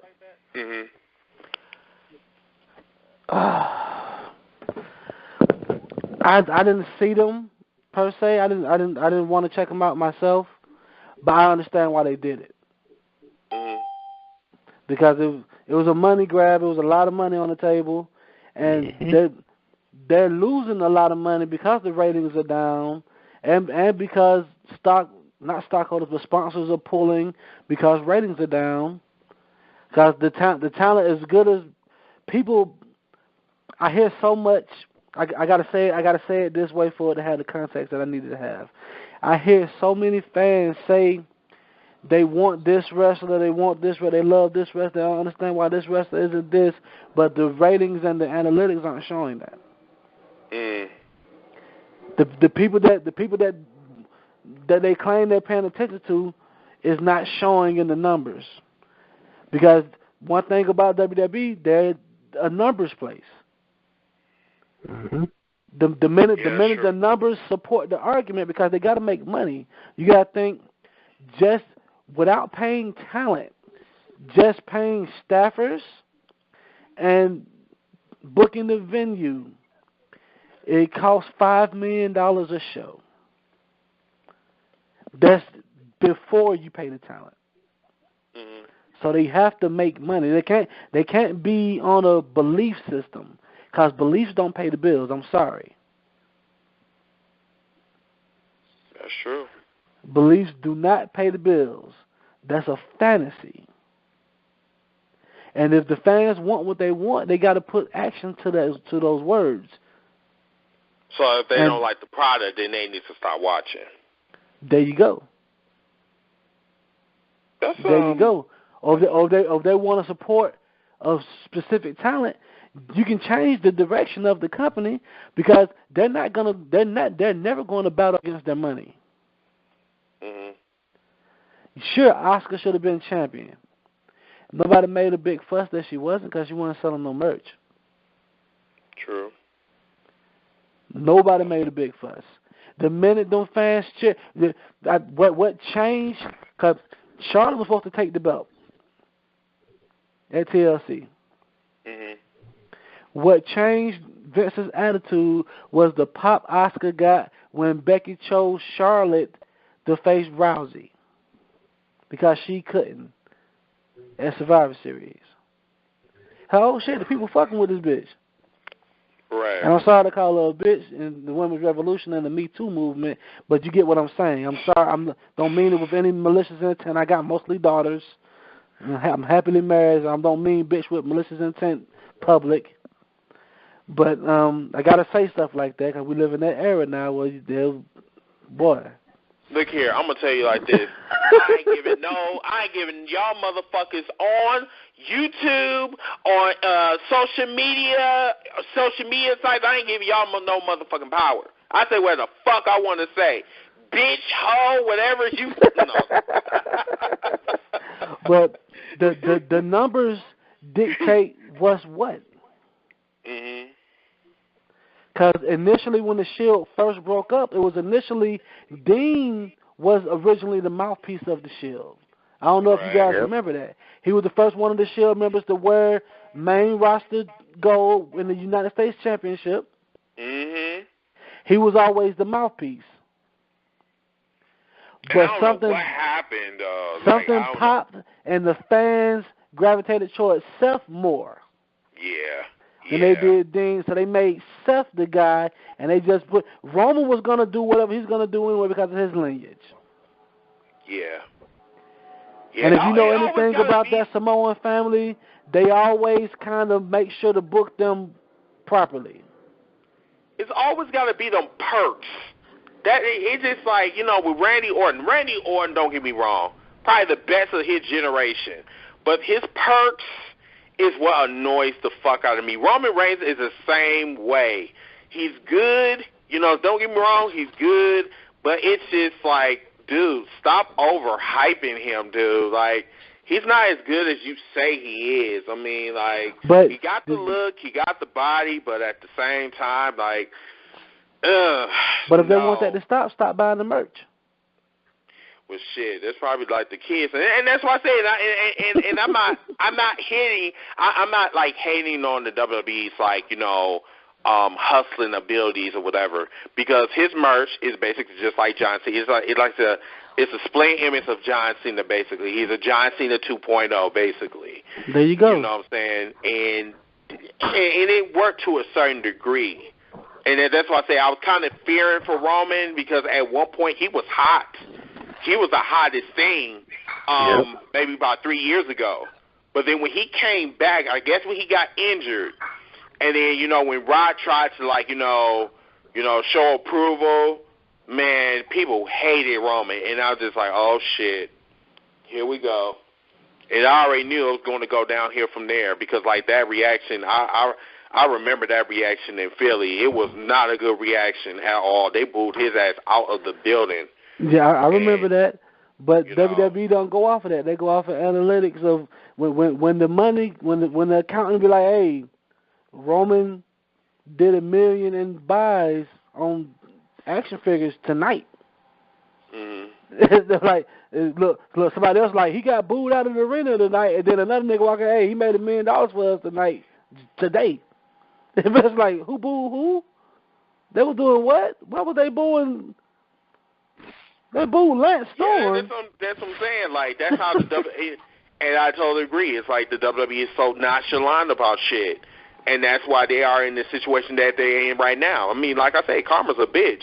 When you do not take care of your talent, that shit comes back and haunts you when you least expect it. And elaborate on that for me.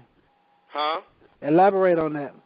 Well, see, when you focus on one talent, and then when you focus on one talent and then all your other, like, top talenteers is, like, injured, I mean, where do you expect your support system to come in from? What are you going to do? You going to call The Undertaker, call Batista, call The Rock?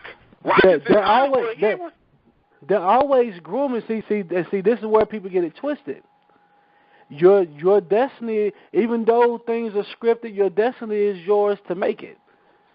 If you hit something that pops, and then it take off, it just takes off, and that's really how it happens sometimes. But you got to take the initiative. You can't just come out there and go through the oohs and ahs and expect to get pushed to the ceiling. Push to the ceiling takes effort. And that's true. And my one point is Finn Balor. Finn Balor should not be going around smiling. Finn Balor is a demon that do He's not the one need to be fucking smiling. I'm pretty sure somebody told him to wipe the smile off his face. Man, please. Man, please. It ain't bringing no 100 buys a show. It's not. I know. I'm saying. I'm pretty sure somebody told him to wipe that smile off his face. Man, please. He's still smiling with that damn promo picture. Shit. He's happy. You see, for the gay community, Paul, I am part of the gay community. I just want to let people know that. Just let somebody pay you $100,000 a month and see, don't you be happy? See, but you know what? I'm not going back. No, I'm not. No. But check it out though. But to speak to your point about top tier talent and they focusing on one, name me every player on the Golden State Warriors. Wait, you said who? Name me every player on the Golden State Warriors. Shit, I don't have no time for that. I couldn't even do it. I can send you the top 5, and that's the death squad. Did you hear yourself? Huh? Did you hear what you said? You can name me the top 5. You can name a top 5, and you can name a top 5 on every team. No, just the team that I like. But see, you made my point for me. I knew you were going to answer the question in that manner. In business, there's always going to be somebody at the top. Everybody can't be at the top. The top is a very lonely place. Yeah. Everybody can't be at the top. Everybody is not going to get cheered or even booed the same. Everybody's not going to sell the same amount of merch. Some people work harder than others. And I'm a diehard John Cena guy. Matt, you know that. I don't care what nobody says about Cena. That's my dude. Because he embodies what it takes to succeed in this business. And this new generation of wrestlers are the only ones that always say he can't wrestle. Nobody ever said that in the Attitude Era to him. Nobody. John Cena had some legendary there matches. You go. But it was because he showed up before time and he was there after time doing what's needed to be done when guys are showing up late just to do their match and then they're going home or they're going to the catering suite. This takes initiative. Nothing is handed to you in whether it's independent company, whether it's New Japan, Ring of Honor, Impact Wrestling, WWE, you pick a nigga, nothing is handed to you. Everything is earned. Mm-hmm. Why would I entrust the marketability of my company to somebody that doesn't even respect the company enough to show up on time? Why would I entrust the marketability of my company to spend the company's money to pay for your travel to send you places and you don't care nothing about the cost for real, and you've been caught on camera saying things like that, and a lot of guys be saying, or you on social media saying stuff that doesn't fit the views. I got a viewpoint for you. When you making over $1 million. When you're making over $200,000 a year, you become public property. Yep. In any aspect, in any job. It don't have to be in entertainment. You could be an accountant. If you're making over $200K a year, you belong to the company. I'm sorry. Your viewpoints got to be the company's viewpoints because you're a representation of the company. Because if you're making that kind of money, your face is on the website. I guarantee you that. Your name is on a letterhead somewhere. When they pitching stuff, like who's involved, such and such PSA is involved in this situation. Your name gets brought up in meetings when you ain't there, so you're a representative. This new generation with the social media does not read well on social media. And we live in that age where words hurt now. Damn sticks and stones, I can bust you in your head with a stick, you'll get over it. I go on social media and say, oh, he can't read good. Now we finna fight forever. That's the world we live in now. And people are irresponsible now. Sure. People think that just because they got social media, when you're in a different tax bracket, you got to move different. And people don't move different now. Yeah, and then, too, speaking of social media, that's why some of these wrestlers, they think, like, what they said that was negative, but, that was negative, it wouldn't be brought up to, in this day and age. People, all you have to do is just type in a year and then go to that wrestler and see all of his tweets. Ember Moon's husband killed her push. Who? Ember Moon's husband killed her push. Ember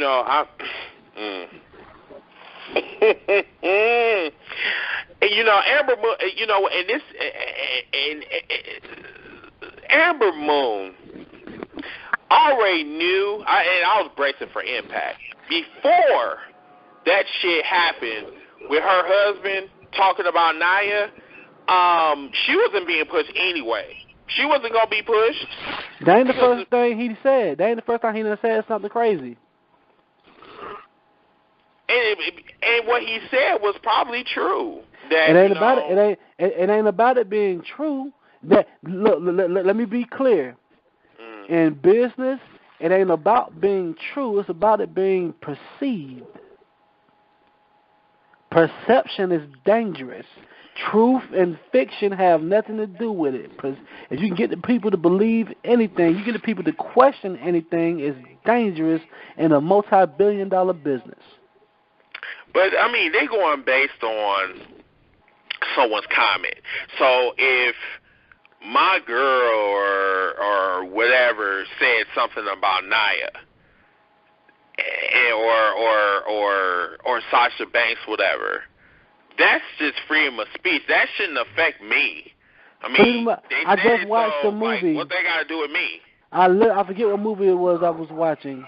I literally just watched the movie. People always scream freedom of speech, but they never prepared that nothing in the world is free. Even freedom of speech has a cost. Nobody's prepared for the consequences of freedom of speech. Well, it depends. It depends on who it is.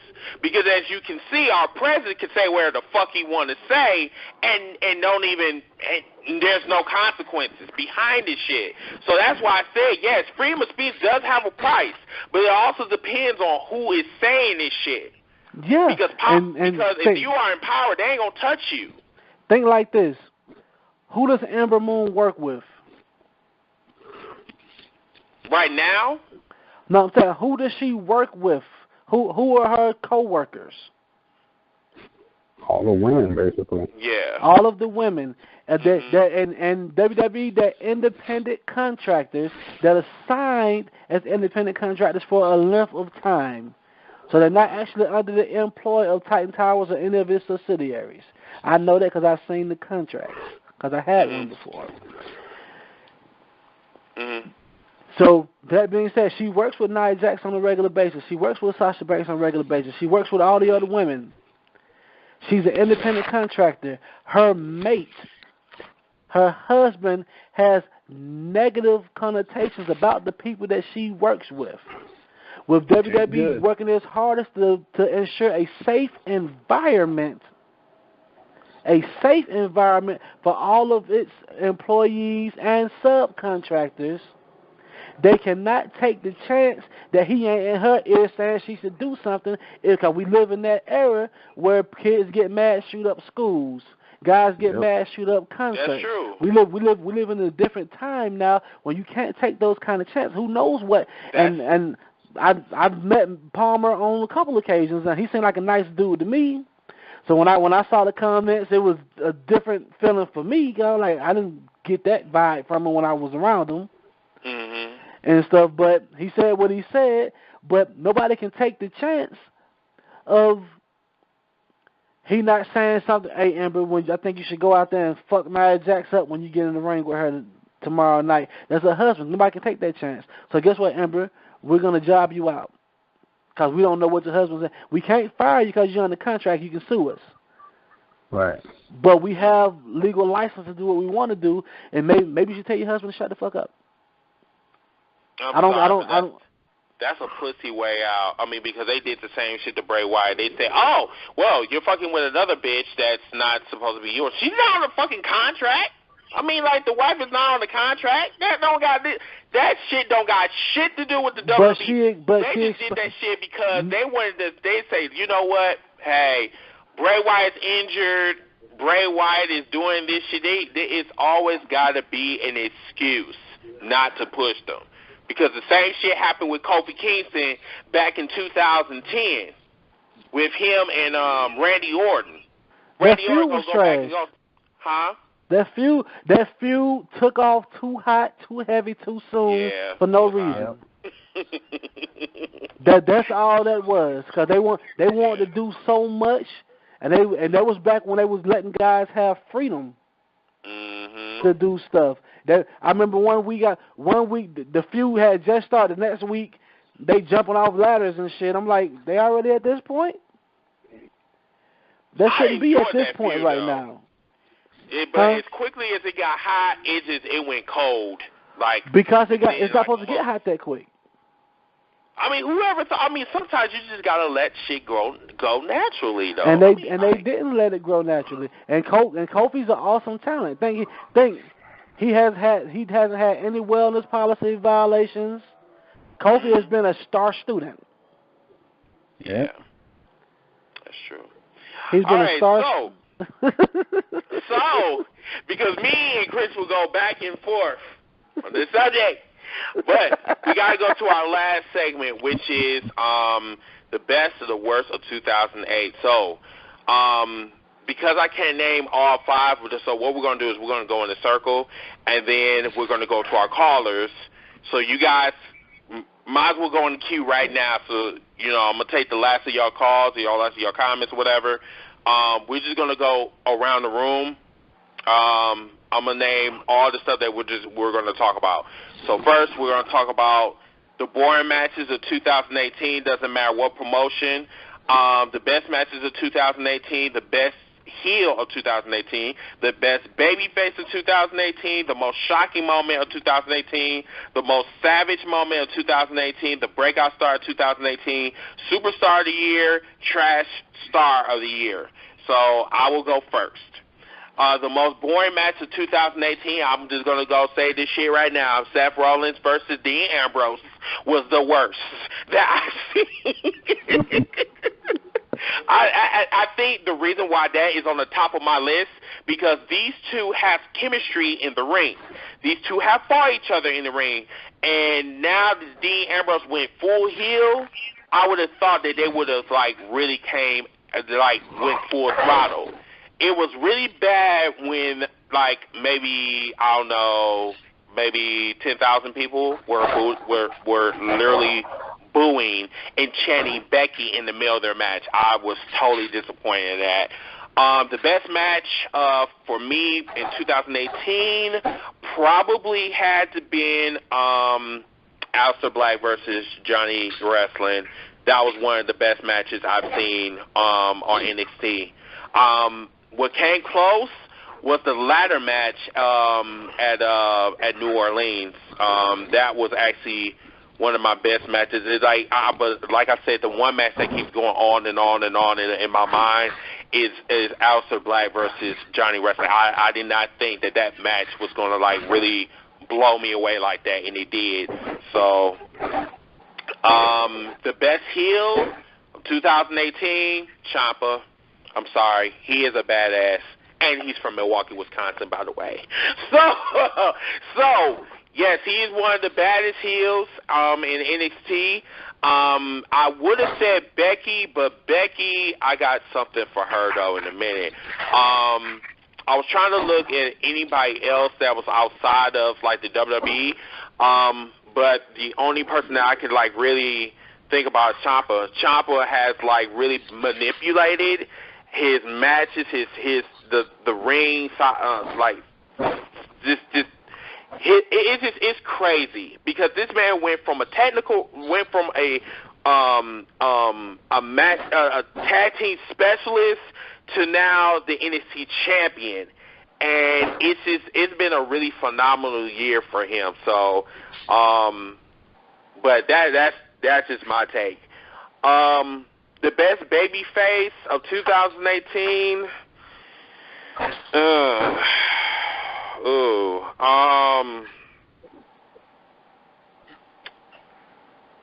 I really don't know.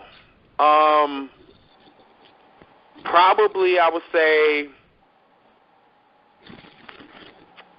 Velveteen Dream, maybe. I would say Velveteen Dream. I think I think he became, I don't know if he's a face or not, I'm not too sure, but that man gets pops. I'm sorry. He is like, no, you know what? I take that back. No, I wouldn't say he's the best baby face. No, let me go back. Who is the best baby face of 2018? I'm sorry, I'm going to have to probably come back to that one because honestly, like, I'm trying to really rack my brain right now, like, who is literally the best baby face. So, I'm going to have to come back to that one. I'm going to skip that one. The most shocking moment of 2018 basically had to have been the Roman Reigns leukemia situation. That really blew my wig. Like, I think it was moments before I even came online. We were talking about some other things that happened. I think it was on the Sunday, I believe. And then once I watched Raw, I knew something was wrong with Roman because he came out with clothes on. And I'm like, what the fuck is going on with this? And when he told everybody that this man had cancer and he'd been living with this shit for like the last 10 years, I was blown the fuck away because this is the face of the company, like literally. And it's like it was like a nuclear explosion that just happened in the WWE universe. And like, even now, like the WWE is suffering because of that shit. So yeah, the most savage moment of 2018 probably had to been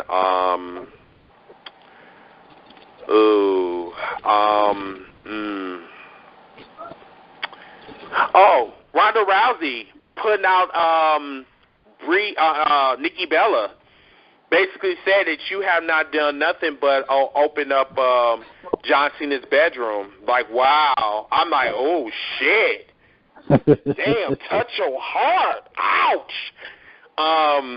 But, yeah, I think that was really, really savage. There was some other savage moments, though, but that one was it. That was just, like, really savage. The Breakout Superstar 2018, got to say, I think it was basically, I would say Velveteen Dream. He was the Breakout Superstar for me. This man, every time he is in the ring, he always brings his A game. Love him to death. See him in Milwaukee a couple weeks ago. That man can really go. I mean, really go. And that man really needs to win the NXT need to win the NXT championship. Hopefully in April. So, Superstar of the Year. This is tough.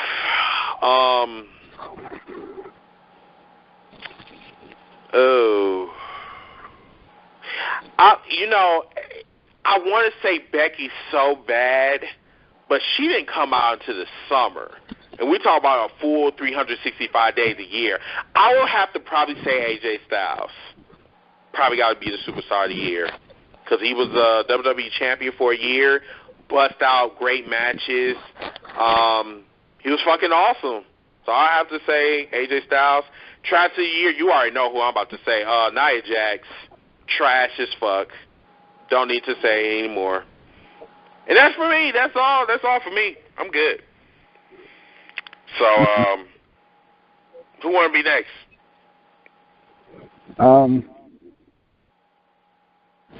Man. All right. So I would have to say my most boring match. I'd have to say is the tag match between Shawn, Triple H, and the Brothers of Destruction at Super Show. Mm-hmm. I have to say that's the most boring match for me.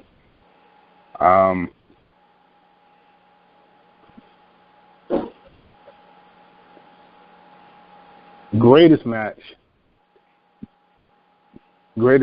I would have to say would be the conclusion match between Tommaso Ciampa and Johnny Gargano,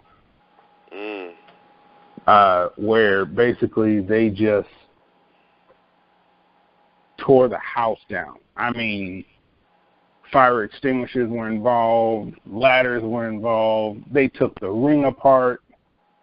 I mean, just it was everything. I mean, that one of those matches, that's a match you expect to see. Well, actually, you know what? That's not even really something you expected to see from NXT. Mm-hmm. That's not something you expected to see on NXT. But they did so much, and it was just, it was awesome. And just when you thought that Johnny was going to win, and Ciampa came out of nowhere and got the win. So I'd have to say, for me, that was my best match of 2018. Breakout star. Ooh.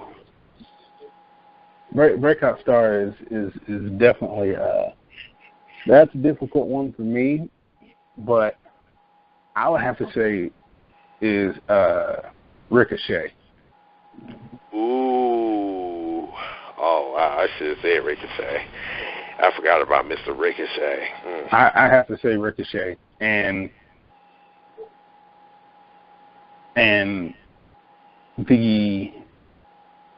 for me, my breakout superstar of 2018, and then like my basically my oh my god, holy shit moment. Mm-hmm.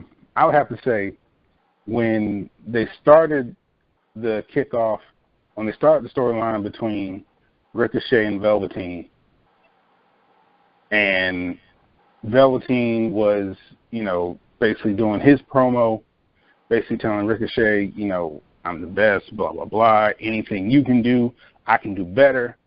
And Ricochet is just standing there.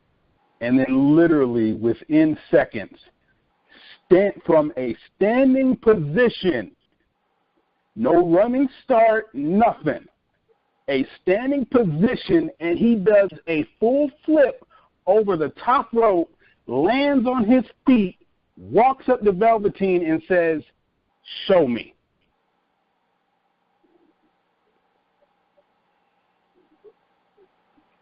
And Velveteen couldn't say shit. Velveteen couldn't say nothing but drop the mic and be like, the entire, it just erupted when Ricochet did that. It erupted. And Sasha wants to be like, oh, well, it's easy for us to outdo NXT? Really? When's the last time you seen anybody on the main roster just from a standing position do a flip over the top rope? When's the last time you seen any of them do that? Besides Cedric Alexander. And he's not even on the main roster. He's on 205. There you have it. Heel, I would have to say, and I'm gonna go 205 actually. I'm gonna say Buddy Murphy, because he is just being, and even being as the current 205 cruiserweight champion, he's being nasty on 205 right now. Mm-hmm. And I mean, even when he came back and basically brought the fight to Cedric when Cedric was the champion at the time. I mean, it was basically a wake up call saying, "Hey, I'm here." Mm-hmm. I'm like you when it comes to babyface, because there hasn't really been a clear cut babyface really this year. There really hasn't. There really hasn't been a clear cut babyface when it comes to at least WWE. I haven't had a chance to look at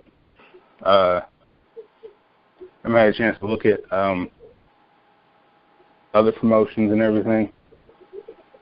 But I was going to say Chris Jericho is going to be the superstar of the year, but we only see him every once in a while, so that's why I said I couldn't really put him up there.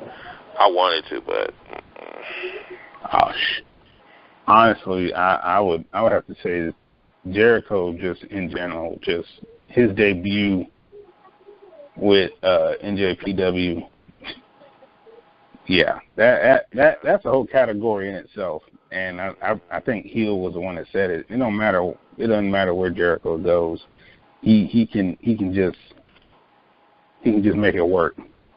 Mhm. And not a lot of wrestlers actually have that ability. No. So. No.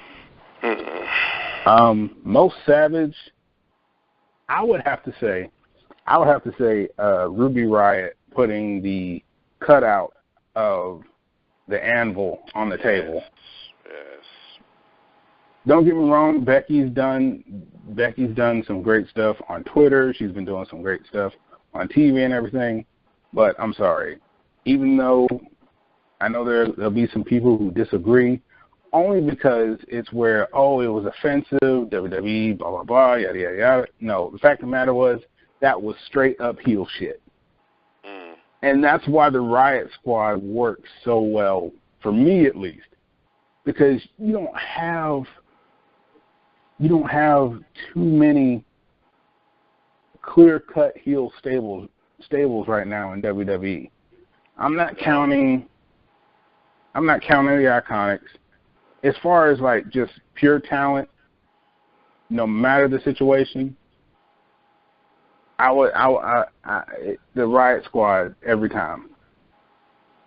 At one point, Paige's stable was that, but when she got hurt and they had to break off and be their own people, they kind of faltered. Even when Ruby was out hurt, Sarah and Liv still did their thing.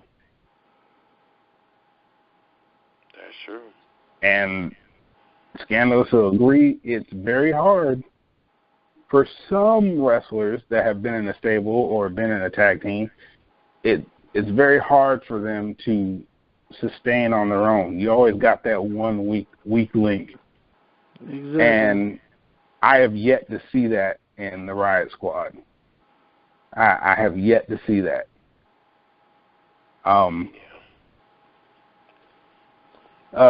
Most trash, I'm gonna go with WWE fans. They've been woo. I don't know what the hell is. I don't know what has gone on this year, but the WWE fans have crossed the line several times. Yeah. Several times they've crossed the line. When you're basically attacking WWE superstars on a personal level, and here again, social media, people trying to act all keyboard warrior and everything, but it's ridiculous. Case in point, the guy that decided to talk trash about Braun Strowman's sister. Seriously? Like that's your go-to? That's what you choose to do? So that's too funny. That's my list. That's my list. All right. Guys, floor is yours. Worst match of the year for me, Ruby Riott, Natalya, past pay-per-view, because the build-up to it was trash, and Natalya should have never came out to the ring smiling if that was the storyline, that she disrespected her father in the tables match. Oh, wow. It was very, very trashy to me. Match of the year, I'm still going to give that. Was the WrestleMania with Charlotte and Asuka this year? Yeah, yeah. I'm going to give that to those two ladies for match of the year still. I said it wasn't other good matches, but that's my match of the year. Heel of the year, that's a tough one. Nobody really resonated with me to make me feel like I could just hate them and want to boo them. Because everybody got all those like-me qualities. Does that make sense to you? For me. Babyface of the year,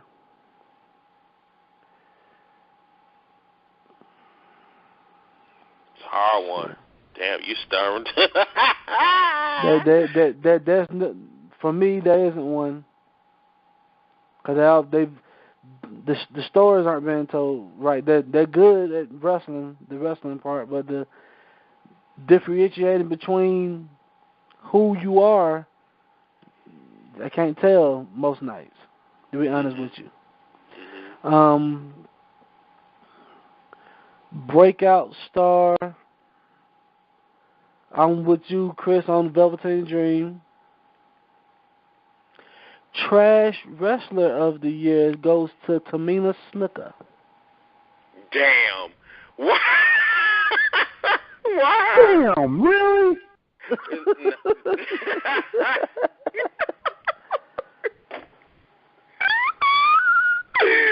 Oh, shit. What a damn shit. Me and Chris got to see them down. The motherfucker, the Samoan sisters. Funny. Oh, that's funny. Okay, Chris. Excuse me, Scandalous. Yes, sir. Why did you pick Tamina? She doesn't get a reaction, period. He's got a point. The fans don't know how to feel about Snuka. Said that they don't boo her, they don't cheer. She's a non-factor. Damn. Nia might as well just be standing there by herself when she's talking. She doesn't talk. That's the thing. We barely even know her. She don't talk. She can't wrestle. She's terrible. She's just there because this is the daughter of Superfly Snuka. Yeah. That's why I said them damn perks. That's it. That's why I see that old shit moment of the year. I'm just gotta bypass it. That's how much she means. You can't even dig a deep dive on somebody that's been so vague this whole time. Damn. The old shit moment of the year, the punch that went worldwide. Which I still believe was a work. You think that was work? I think the punch was legit, but I think it was a work. I think they needed a way to take Becky out of the match with Rousey and put it on Charlotte so they can do the four horsewomen angle for WrestleMania.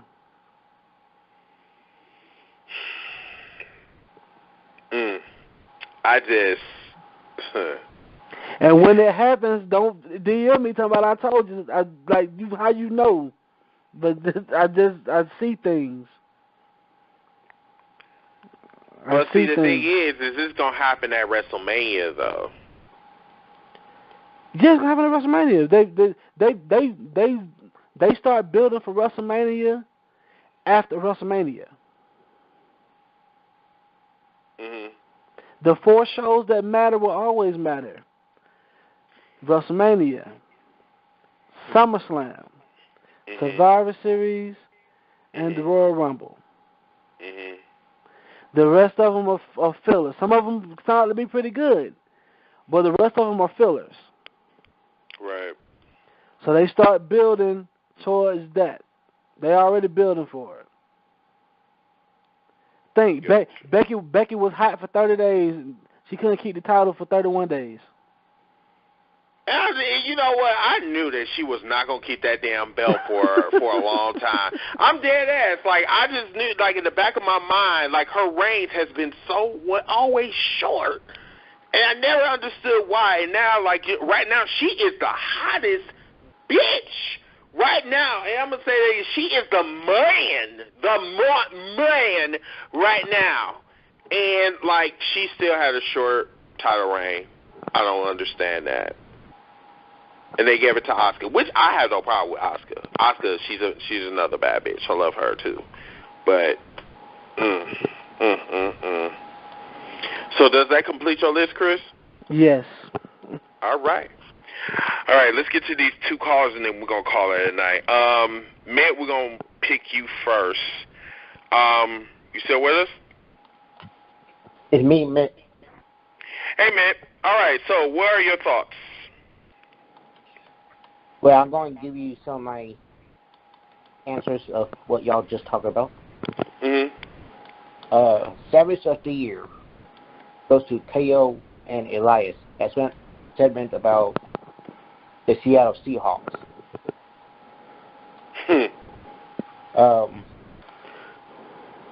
Heel of the Year, I'm not going WWE here, Sami Callihan.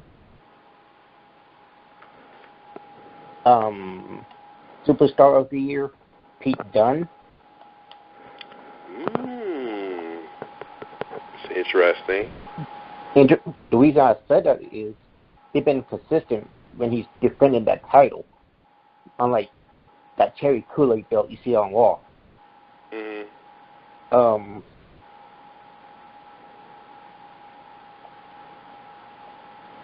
Match of the Year. How can you not go with the match of Pete Dunne and Ricochet? So yeah, that's what I got for those. But I want to ask Repo a question. Go right ahead. Why do you think, me and Chris talked about this like a month or 2 ago, why do you think that they really don't trust the young talent? Because with youth comes an experience. And with youth also comes misplaced ambition. And I know that those 2 words going together might hurt some feelings, but there's a such thing as misplaced ambition. And misplaced ambition gets you social media. If that makes sense to you. Yes. So they don't trust them to be able to drive. It's like trusting a teenager to drive the Bentley. Knowing that they haven't driven, nor have they driven a luxury car. They don't have to pay for it. But nobody's gonna take care of your stuff like somebody that has as much to lose as you. See, somebody older, and not just speaking of age, like wrestlers like Bryan Danielson, the American Dragon, Bryan Danielson, Daniel Bryan to you guys, has been wrestling for 20 years. Mm-hmm. And he's a seasoned vet. He understands what comes with it. He understands. He knows how to drive the car. And he has a namesake to protect. See, a younger superstar doesn't understand name value yet. So they're going to go out and yeah, you got to make mistakes to be able to learn, but you can't make those kind of mistakes on the grandest stage of them all, if that makes sense. Yes. Interesting. All right. Did you have anything else for us, Mitt? No. Just want to y'all keep up with the good work. All right. Well, thank you so much for coming on, brother. Have a good night. You're welcome. All right. We got one more caller. Rockin' Reese. Welcome back. Hey, what's up? Man, y'all brothers done gave some teeth for this. This Lord, I was like, man, y'all was giving. And I want to say, first of all, there's a name we have not mentioned this entire show, and I was surprised he did not come up between Heel of the Year and Savage Moment of the Year, and that being Samoa Joe. And I'm going to tell you why. That person. Yeah, and I'm going to tell you why. You remember at the beginning of the year, Joe was on Monday Night Raw, and he was doing an interview with Renee. He literally looked at her and said, because of me, Dean Ambrose is a stay-at-home husband. And I was like, yo, and Renee's look on her face was just, I was like, Joe really said that shit to her. Yeah, I forgot. Yeah, Mr. Savage Joe had a couple of savage moments. Yeah. And then all of that shit he was doing with AJ Styles, and then we say, hey, Wendy, yo, I'll come home and be your daddy. And I was like, this dude was really going there. He's bringing AJ's family all up, and then bringing up the shit with Jeff Hardy, and like all his drug use and all that. I was like, damn, Joe do not got no damn filter. He will not. He doesn't. He doesn't. Yeah. He has no chill whatsoever. Yeah. And then Becky Lynch, and that's like I was trying to find this while I was on hold, but I was like, I gotta just say something. Mm-hmm. Apparently, yeah, nobody is safe if they're gonna try and tell anything on Becky Lynch, because there's this story where Road Warrior Animal was saying, kind of like how y'all was talking about earlier in the show about if the women are main eventing and stuff, and like, yeah, Animal went up and said that the women main eventing shows are a problem, and then he literally told Becky Lynch that maybe she should back off for calling herself the man, which Becky, in true fashion, said when she's the catcher Road Warrior Animal thinks Becky Lynch should back off the man thing, and Becky responded to that article saying the first 4 words are a lie. What was that, Wrestling Zone or something like that? It was on one of them. In fact, I'm going to post it up in the group, like, if I wind up finding it again. Go ahead. But it's like, and then with NXT, y'all talk about the call-ups, like, being a waste. Well, of course they're going to be a waste when the guy who should be watching NXT doesn't. Yeah. Because I was like, yeah, you know what? Because I've been wondering this shit for like the longest time, even going back to like when Finn and Nakamura originally came up and all that. And I was like, when I heard Vince actually admit in an interview that he'd never watched a single episode, I was like, wow. There you go. There has been the reason for the past 2.5 years why NXT call-ups have not been getting over on in WWE's main roster. Mm-hmm. Oh, and speaking of NXT call-ups, yeah, that reminds me of my trash of the year. One Mr. Baron Corbin, who actually should be holding this title for the last 3 years, but this year especially. I was like, bro, all you just got to do is look at Baron Corbin's 2018. Nothing. Wow. That's fucked up that your ass got a haircut and you still trash. and still wrestles in sweater vests and and as far as my babyface goes, this is a tough one between Rollins and Balor because Seth literally has been, with the exception of the TLC match with Ambrose. Mm-hmm. Like, this entire year, Seth Rollins has been getting crazy pops, especially, like, I think the night that did it for him was that gauntlet match when he went, like, an hour before he finally got eliminated, and he took out, Roman and Cena back-to-back. Mm-hmm. I was like, and then after that, Seth Rollins just, like, literally took off for pretty much the rest of the year, and I was like... Yeah, sure. But at the same time, I also give Finn Balor a little credit, too, because he was initially the first person that stood up against Corbin when he was, what the fuck was he, before the general man? Oh, when he was Constable Corbin. And I was like, and then, like I mentioned, he was one of the first ones that, like, after Braun and them broke up, that he went after Drew McIntyre solo. So I was like, between the two of them, I was like, yeah, there'd be my 1 and 2, but like, I'd have to give it to Rollins a little bit better. And, dude, what was Reese, let me ask you a question. What was up with these questionable face turns, heel turns, face turns, heel turns? I mean, what the fuck they were doing? Flipping a pancake? You know, to be honest with you, I really don't know because I think part of it's also going back to how scheduling's gone, because there were times when I think that heel turns were supposed to happen, but then they didn't. I think back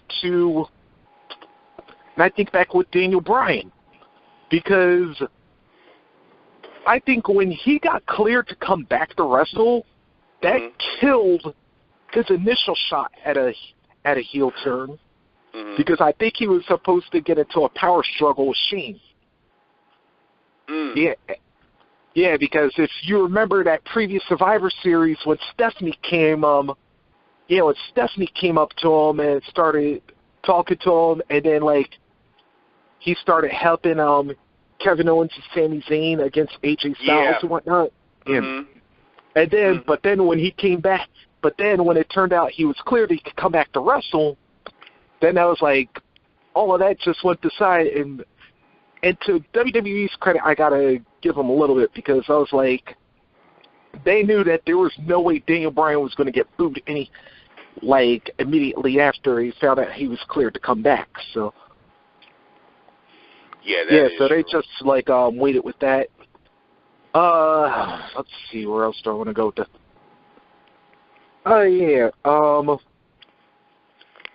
Plus, speaking of trash decisions, whoever decided to give Brock Lesnar the belt back, yeah, they should also be trash of the year too. And put that in a tie with Baron Corbin. I just got to say this, like, for my breakout star of the year, all of you, like, some people have already given other honors. I got to go Ciampa with this one because Ciampa's always been, like, either tag team or he's been, like, kind of mid-cardish throughout his career. This is the first time we're seeing what he can do on a main event level. And, all right, well, at least to my knowledge, it was like this is the first time he's ever really been in, like, main event status anywhere. But it was like Ciampa is just taking this ball and running with it. And I'm going to tell you what. I'm going to tell you this right now. I would not be too surprised if you need a main-level heel within the next, like, 2 years on the main roster.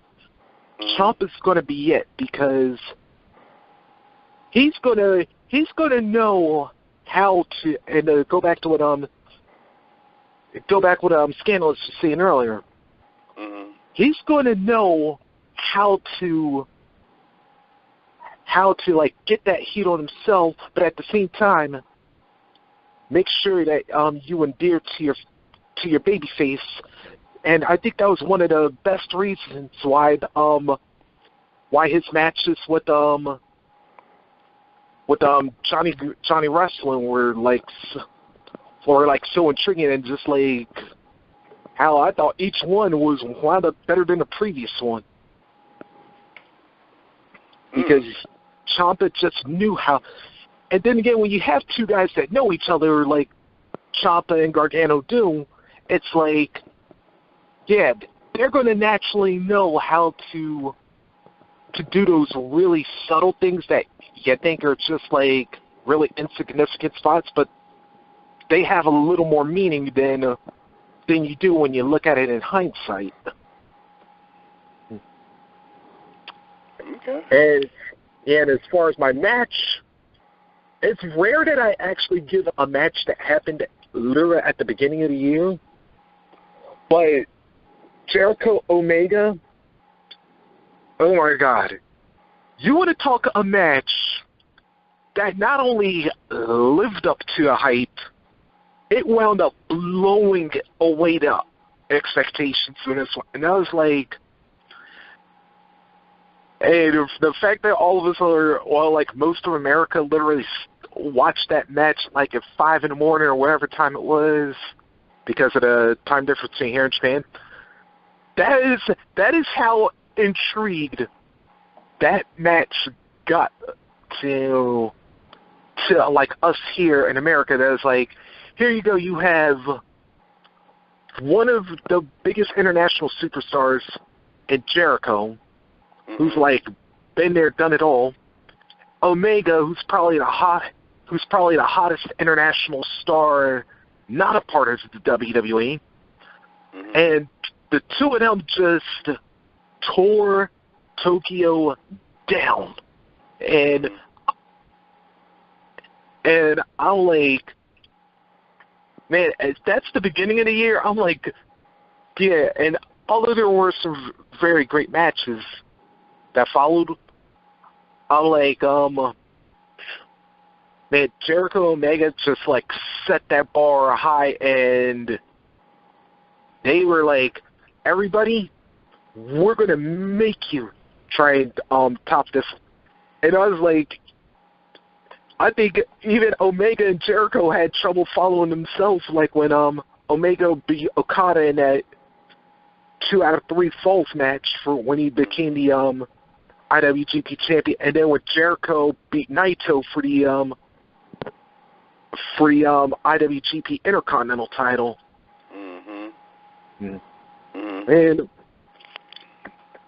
But I was just like, honestly, there's just so much.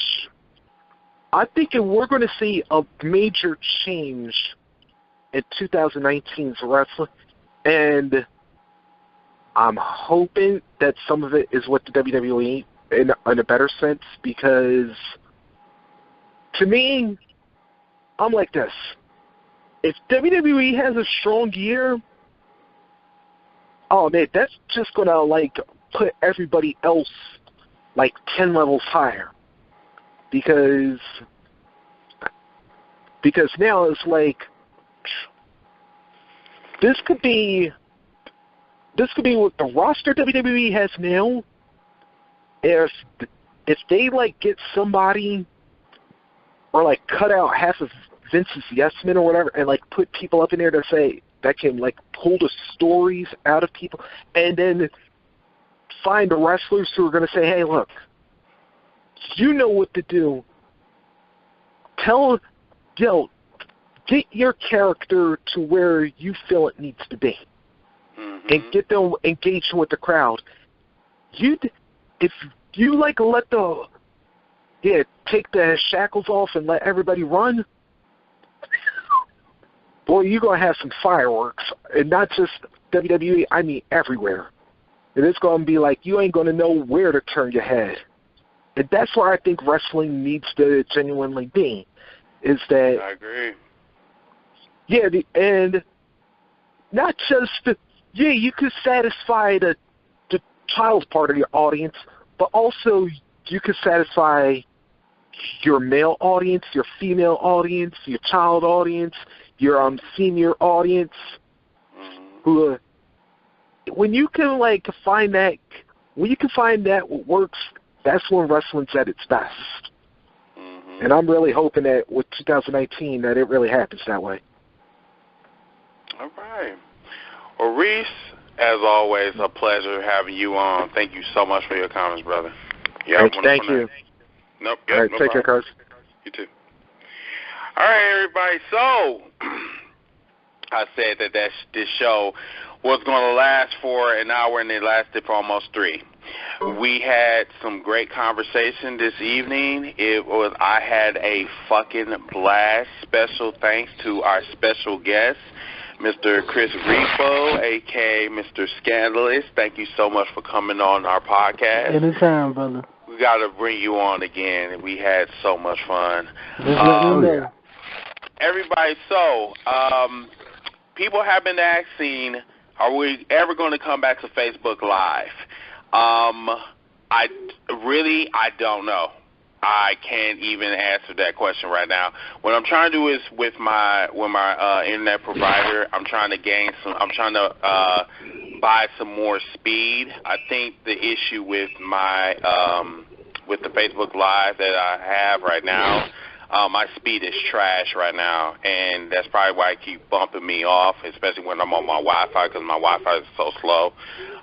So I'm supposed to be getting that sometime in January. If it does hold up, we might come back to Facebook Live, but for now we're going to be on here on freeconference.com, because I definitely like the format or whatever, and me and Matt can talk at the same time with the fans and the wrestlers or whatever. So, but in the meantime, follow us on YouTube for now.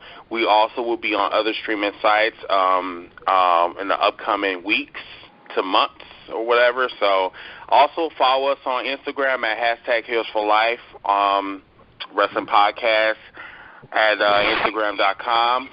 You can follow me, Chris Dilworth, Mr. TEAMBRINGIT on Facebook. Also, you can follow Mr. C-DAWG Collins, Matthew Collins on Facebook as well. Mr. Repo, Chris Manning, I believe. You can find him on Facebook. Chris, is there any other sites where they can find you? Well, you can find me on Instagram at RepoMan84. There's N spelled with 2 N's. I mean man spelled with 2 N's, excuse me. And you can also find me on Twitter at I'mReallyMe84. Okay. So this concludes our podcast for this evening. It has been an awesome 2018. I think honestly we've been really successful in our podcast for 2018. I'm looking forward to 2019. We're going to be doing bigger and better things. Our shirt will be coming out pretty soon. I'm still getting. I need to do some modifications on on our little on our signature poster or whatever. But anyway, with that come out in 2019. If you want to participate in our wrestling group, you can find us on Wrestling Commentary Central on Facebook. But yeah, we'll see you guys in 2019. Until that time, I'm your host, Mr. TEAMBRINGIT. This is Mr. Matthew Collins, and our special guest, Mr. Scandalis, Chris Repo. We'll see you guys in 2019. Have a good night. Good night, everybody. Later, night.